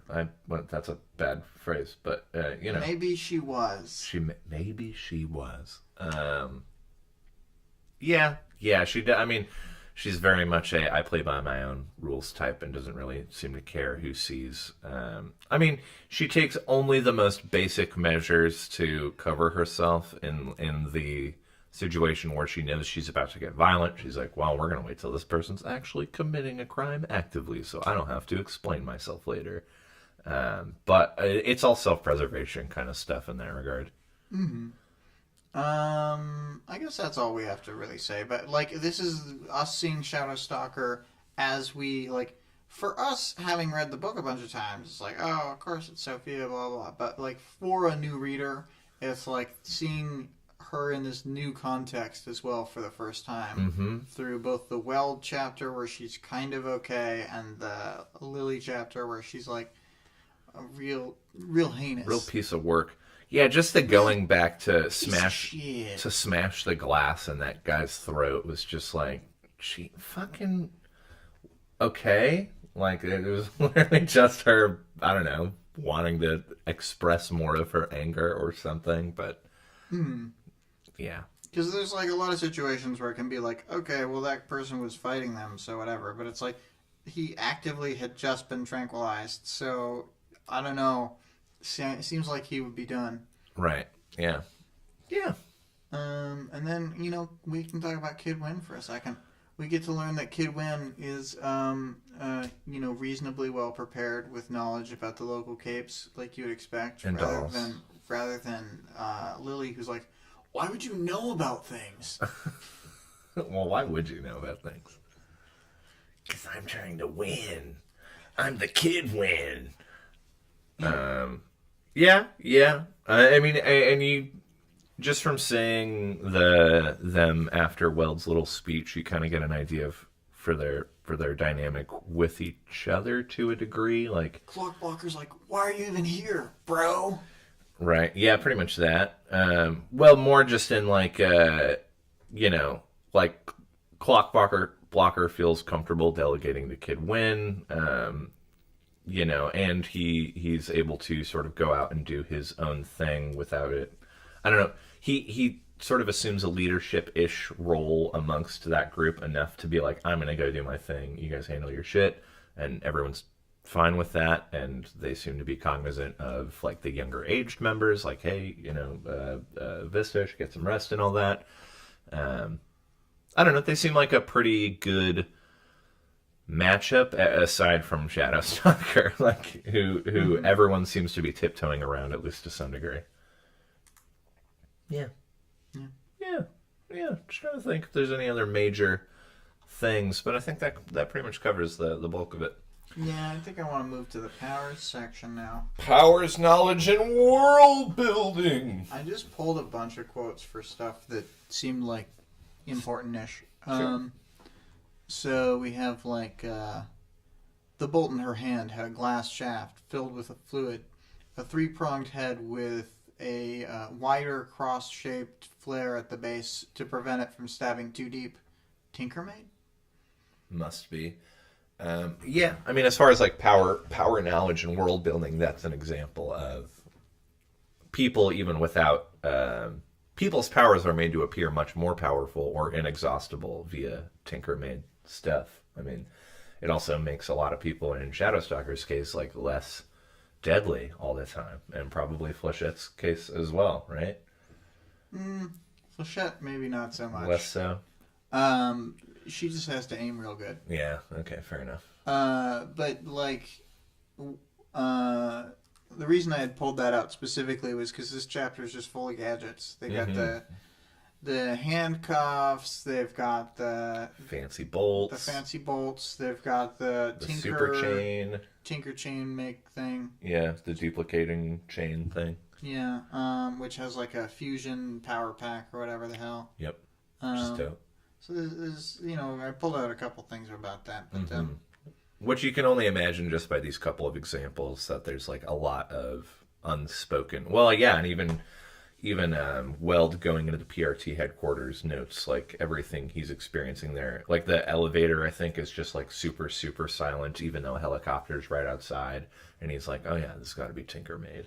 Like people are kind of constantly observing their environment and tools and all that jazz. And odds are Tinker has had some part in it, at least for the Cape characters. Yeah, and so, well, they can't have like Tinker gear around all the time because of some limitations of like it breaks down really fast and stuff. But some Tinkers specifically make gear that can be mass produced with regular means. Like I would think the cuffs might have been made by someone like Dragon to be makeable with normal resources. Right. And no specific special tech. So, yeah, but I pulled this next part out because it was like, it's a very physical portion of when Shadowstalker is moving about. This is the first half of the Lily checks out Shadowstalker moment, but it's Shadowstalker swept her cloak over one shoulder, simultaneously shifting into her shadow state. She turned and leaped 20 feet to the side of a neighboring building. Grabbing a windowsill, she vaulted herself another 15 or so feet straight up the surface of the building, caught another windowsill, then heaved herself up once more to reach the rooftop. I just thought it was like, she can really fling around the battlefield and stuff. Oh yeah. I mean, yeah, luckily like the partial translucence of her power, I imagine helps that a lot. Just being able to heave yourself up vertically 15 feet is fucking incredible. She has like the timing to have like her hands phased in to do the full heft to get like the full power on that, while the rest of her body is already phased out. She launches this very low weight body upward, phasing out the hands or whatever, and then like just whoop, now I'm at the next level. Yeah. And as Greg notes, she's also genuinely athletic. Yes. In addition to that. She works out. I ain't never met no athlete who can fling themselves 15 feet up a building, Greg. Maybe except you specifically, but... Yeah, Greg, showing off that you can fling yourself 15 feet straight up, then we can't. Put your guns away, Greg. They're freaking me out. And then there's this longer section if you wanted to read. Sure. She cocked her arbalist, flipped a switch beneath the trigger while sending a burst of her power through her weapon to connect the chain to the ammunition, and then fired a needle with an attached chain to the edge of the rooftop. The needle bit deep, and the chain went taut. A second later, she was railing in. The pull of the chain wasn't quite enough to carry her straight to the rooftop, but the pull of the chain, coupled with her ability to plant her cleats into the face of the building and run up the building face, let her reach the edge of the roof. A bit of momentum, one hand in her cleats gave her what she needed to hop over the roof's edge. Running across the rooftop, she used her index finger to flip the switch, severing the chain, and then reconnected the chain to the next piece of ammunition as her free hand loaded it into place. Littering! One, littering. Two, sort of in the same way that Shadowstalker is able to, like, very nimbly control her power in such a way as to make only, like, parts of her body phased out and all that jazz. Flechette seems to be able to do something very similar in exercising very, like, fine control of her power. It's dope. And then I had said Flechette must have some crazy legs after running up buildings and all that stuff. Absolutely. Yeah, the fact that, like, with, like, a year of activity or something like that, any of these capes aren't just, like, absolutely shredded seems even a little far-fetched. Well, that's why Taylor's swole. Yeah, she does get pretty goddamn swole. And then, I mean, later Theo's checking her out. He's like, oh my god. Oh my god, that titan of a woman. Yeah. Capes with the breaker classification were generally those who had some ability to break the natural laws of the universe, as far as those laws applied to them. Shadowstalker was one. Scion was apparently another. There were others who could slow or stop time in relation to themselves, change their effective orientation with respect to gravity, or make themselves effectively larger without exponentially increasing the stresses that the increased size and mass would normally place on their body. Almost always such powers came with some physiological changes that let them manage despite the altered environment that they were effectively operating in, allowing them to breathe and walk at the very least. Yeah. And then I had summed up the striker thing because I was trying to pull the striker paragraph, and it was like 4 paragraphs in a row, and I was like, okay, this is very well woven into the explanation of the characters, but very hard to just pull a short thing. Yeah. And I said, strikers basically do low-range to point-blank effects. This can vary wildly, but anyone from brandish to clock blocker to jouster to panacea is a striker. Getting right up in your business. Let's see. Want to go on this guy here? Yeah.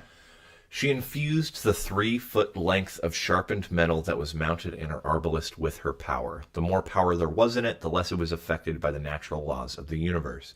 Focusing more power into an object meant gravity, air resistance, and general physics held less and less sway over it. She could tune it, make the effect longer-lived, shorter-lived, or bias the effect to allow for more of one element or less of another. She could do other things, but the primary benefit, the easiest thing to do, was making her ammunition punch through anything. It would glue itself in place on impact if she had the effect wear off at the right time, and she was very good at timing things. She could charge the metal of her cleats so they bit into any surface, and though it was too slow to be used defensively unless her foe telegraphed their attacks, she could make her costume frictionless. Which that one definitely seems like a more challenging one to use. And of course, this is all about Flechette. Any other words on that? Nope. I was just prepping for when we get down to the audience participation so that we have place to read those answers. All right, and we kind of touched on this, but I'll read one more quote here. Oh, I don't know what I just did to this poor document. There we go. The problem was that this city was unfamiliar ground. The buildings didn't match together well. The skyline was jarring, didn't flow. Back home, traveling from rooftop to rooftop wasn't much harder than running, with the use of a grappling hook to move her every minute or two. Here, it was a jerky, stilted exercise, slow, awkward, demanding use of the grappling hook for nearly every building. So, you know, it's William already hit the nail on the head with that one, but it's the city being hard to move around for Lily on the non-literal level could be a comment on her specifically having a hard time here, or about the city as a whole having an even worse underlying inequities than New York. And as Greg puts, it probably flowed better before Leviathan.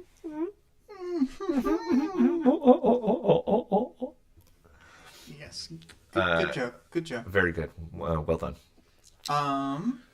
And yeah, is there other stuff you want to say about the powers knowledge or world building? I mean, these chapters obviously have like tons going on because they're like Arc 9 is a serious info dump aside from anything else. Yeah, very much so. I mean, are there anything regarding the other classifications we might want to talk about? I'm just going to read the rhyme again, just because it's fun.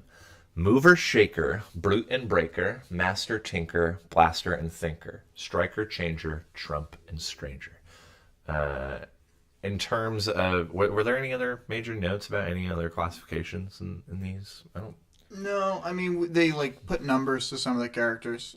We can do like who are some movers we know? We know Trickster, we know Velocity. Trickster's a great mover. We know Victoria, we know her, cousins and aunt can all fly the flyers as well. and such. But we got Shakers, we've got people who make force fields, and people like Gru who so Gru's a shaker because he changes the battlefield by putting the fog up. Right. And then we've got like Vista. Shielder, and Vista for sure is like a Good powerful shaker. Yeah.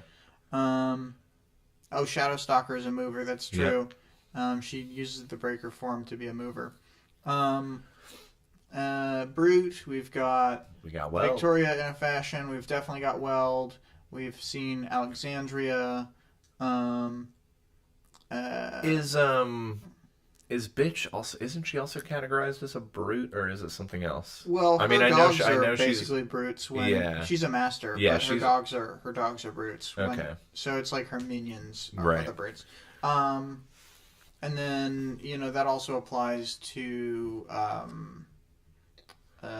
like any of the side characters we saw in the Leviathan fight, like the Rock Lady who could just tank a hit directly from Leviathan. Yep. And then Breaker, we have Shadowstalker. We had Velocity was a breaker. Mm-hmm. I'm trying to think. There aren't that many breakers in this portion.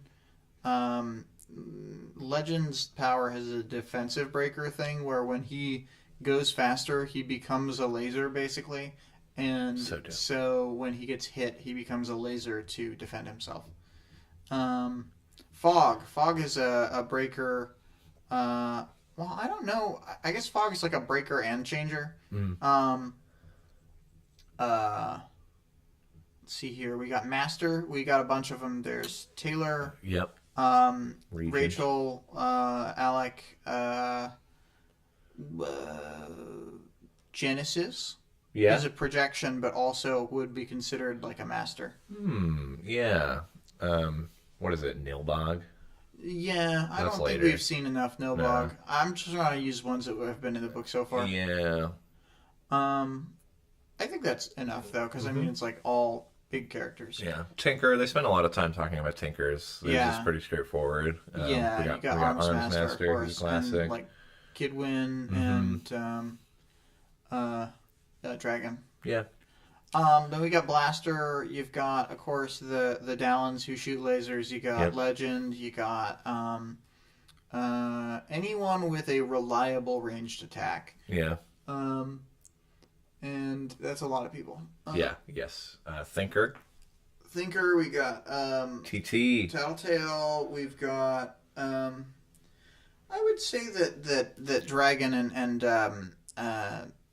like Dragon's a tinker, but I would say is Also a thinker. more or less also a thinker, and then also teacher. Taylor, I think, is more or less a thinker. Yeah. I'm just hitting us with ones we know. Yeah. I'm just. Although the audience to this point doesn't necessarily know it, Alexandria is a powerful thinker. Mm-hmm. Yep. Striker. Greg says a reliable range attack, so definitely not Kidwin. Yeah. No, definitely not. Get one. Got him. A striker is any like close range, like melee to complete point blank attack. We got Browbeat. We got Amy for sure. Like she has to touch you to activate her power, so it's striker in the touch. And we got Brandish, who can like call up lightning swords and so forth. Clock blocker, who can hit you with a power that stops you at a time. I can't think of many more strikers than that we've seen. I guess Storm Tiger was a striker. Yeah. I'm trying to think. Yeah, that's I guess Cricket was like a shaker with the way her like sound attack like incapacitates people subtly, so they lose their sense of balance. So it's really battlefield control. Mm-hmm. So you have to approach it because all of these they don't like the powers don't stem from these. These are like how you think about the powers to fight against them. Right. Exactly. Yeah, because one power can be many, many, many things. It's just its application. Yeah. That would change the classification. And then Changer, we have like Lung. Genesis. Well, Genesis isn't a Changer. Genesis because it's just a projection. You're right. Yeah. But another Changer like Fog, I think, is both a Changer and a Breaker. Because it's not supposed to, I don't know. I always got the impression there was some the line between Changer and Breaker can be weird. Yeah. But I thought that was like an example of kind of both. Yeah, I think actually Lung's like probably one of the most prominent ones we've seen and have seen like the effect of that power. One of my favorite changers in the series is from Ward, and it's Crock of Shit. She's just really like interesting, and I think is more what Wildbow like wanted changers to be like from the start. Kind of like there's a lot going on with the power and with like the mindset of the character, and that kind of stuff I think is better fleshed out and linked in Ward generally. But like I just think that getting to see the mindsets that match the general power classifications is really cool because usually like changers have identity crises and stuff. Right. So yeah. Oh, you know what? Knight is also a changer.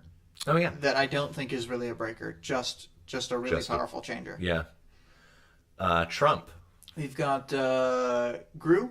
But I think so far that might be it. Like there's a lot of examples. Like I would say that the way that Glass-Digwenyé interacts is like a striker Trump, where if she's physically close enough to you, she can essentially steal your soul. Yeah. But she does it through like stealing your connection to your power. Right.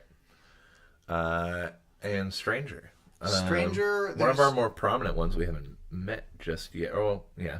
There's going to be a lot of examples later, but I would say that like Oni Lee was close to having like a Stranger because like it's anything with like subtlety and infiltration, and the fact that he can silently create a duplicate of himself behind you or whatever, like it's just Stranger adjacent, you know? He's really close to being a Stranger. Genesis could be that also, if applied in the correct way. Yeah, I think Genesis's power is so multifaceted because like for Genesis you can easily do Mover, Shaker, Brute, Blaster, Striker, Changer, and I think you could.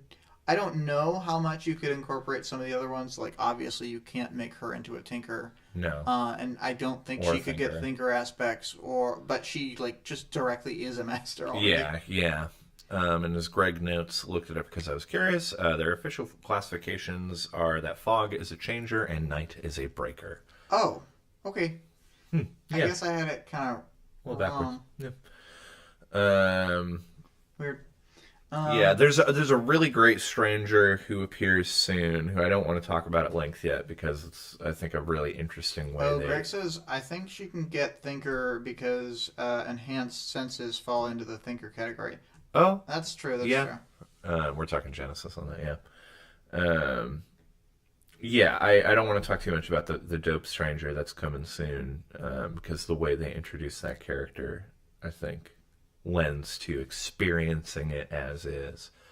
But yeah, so just some examples of all the different classifications and stuff that we've seen or how they've been shown so far. This is like just minor spoilers, but like a good example of a stranger is like August Prince is like a master stranger because you can't take offensive action against him or tell other people to.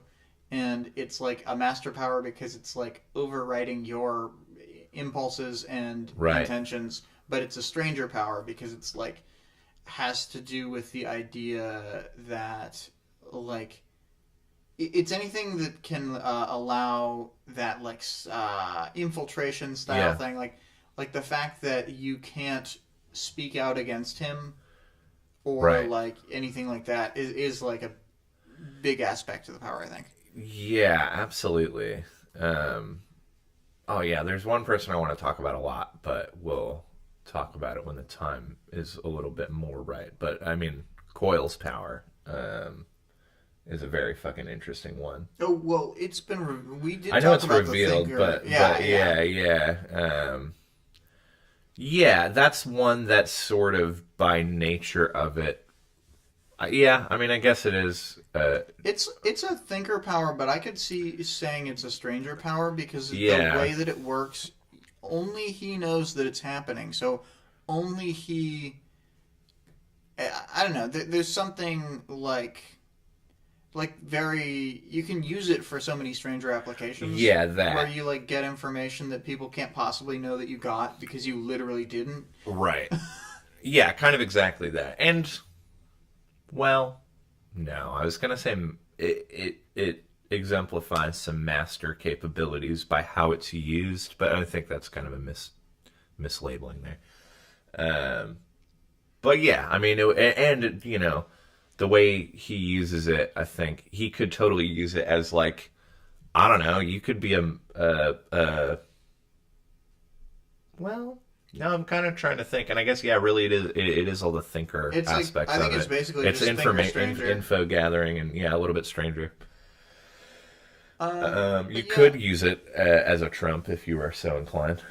Well, to multiply other thinkers' powers, I think you can really like that could classify in that way. Yeah, and that's Greg's whole thing. If you had, I don't know if you saw. I didn't. Not from here, but from last week's audience participation. He was talking about how he would use it for a multiplicative effect on other thinkers. Yeah, it would. I think that would be actually pretty fucking brilliant. Well, and he sort of does that. Yeah.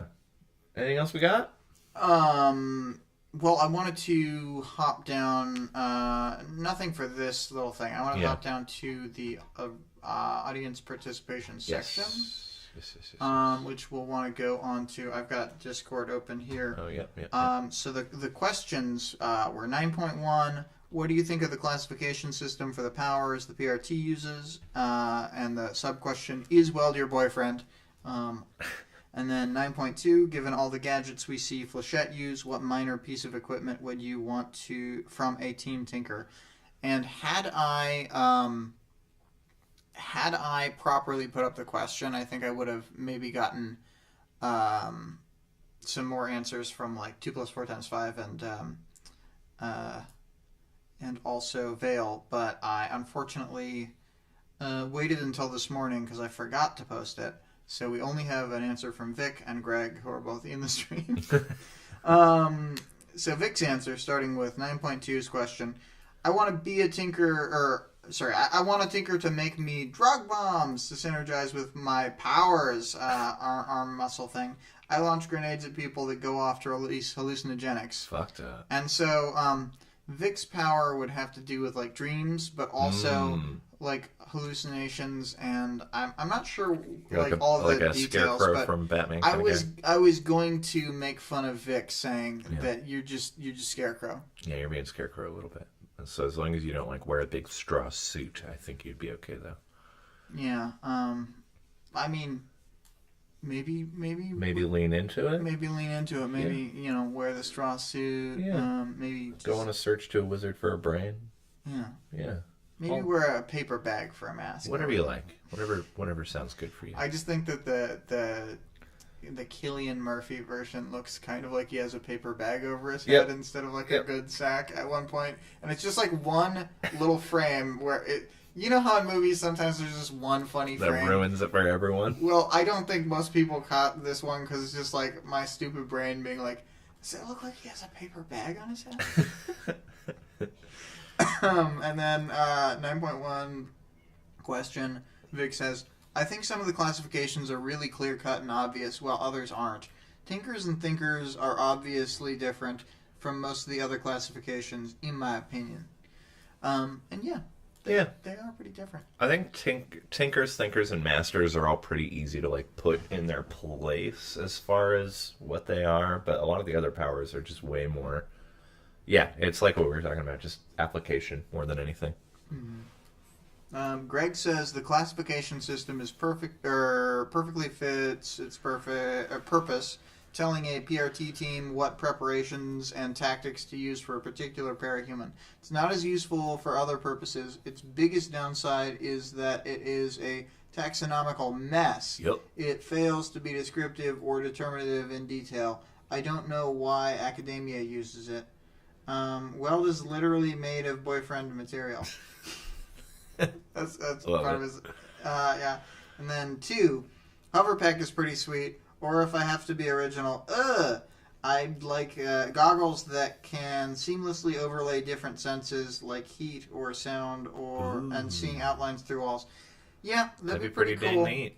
Some sort of phase shifted eye implant, something like that. Who knows? Yeah.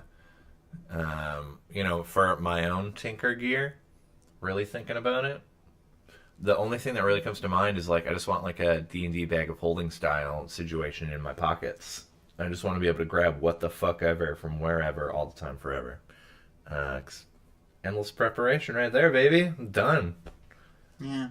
Let me think. Although I haven't determined what my power would be. Aside from wanting a Kid Win hoverboard so that I could be, but it would look like the Sweet Bro and Hella Jeff skateboard. Aside from wanting the shitty skateboard, I mean, there's so many things that that I would want.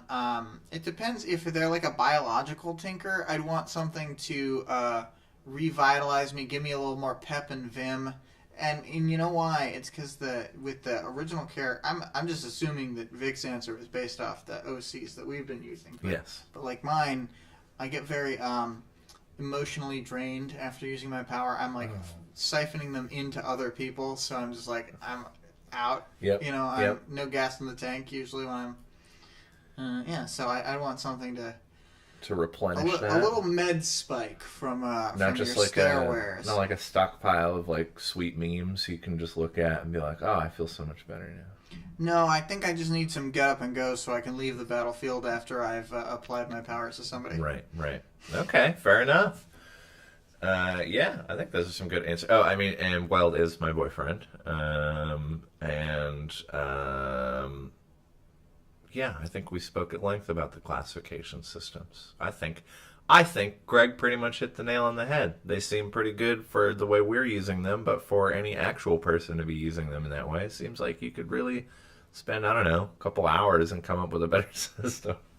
Yeah. 4 audience participation questions this week. 9.3 is Clock Blockers chapter. And I guess discuss him being in a meaningless fight at the end of the chapter and going, this is where I was meant to be. Like, now is the only time I know I'm in the right place, is when I'm fighting this meaningless fight. just your thoughts on Yeah, that. how does that he's hit just you? like totally. His perspective on his he's just current like, plight. Yes, this fist fight is what I need to be doing with my life. Perfect. This is good. Excellent. Good. And then with Kid Win, he's always down on himself. So for 9.4, let's have a Kid Win compliment party where we give him a couple compliments each. Oh, everyone has to compliment Kid Win personally. compliment party for 9.4. Love that. Love that. So, yeah. yeah, I think that we gotta play some sort of outro jam on your All right, on your jam box. Let me get the jam box and I'll play us out.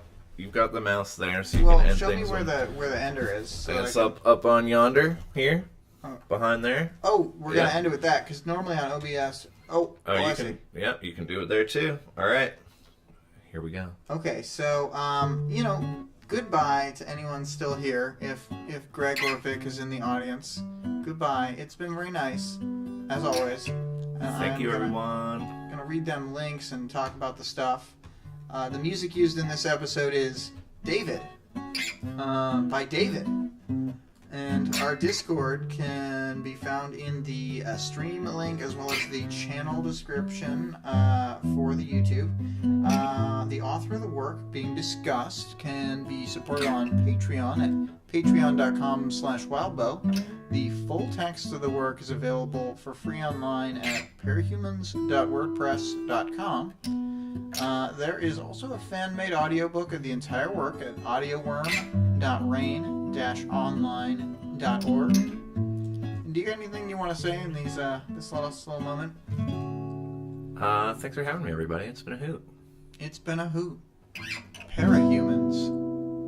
Greg says, wow, I hope you would have the music properly licensed, or I will be reporting that you to the authorities. Yeah. I am the authorities. We are going to jail, but on the other hand, David runs the jail, so it's fine.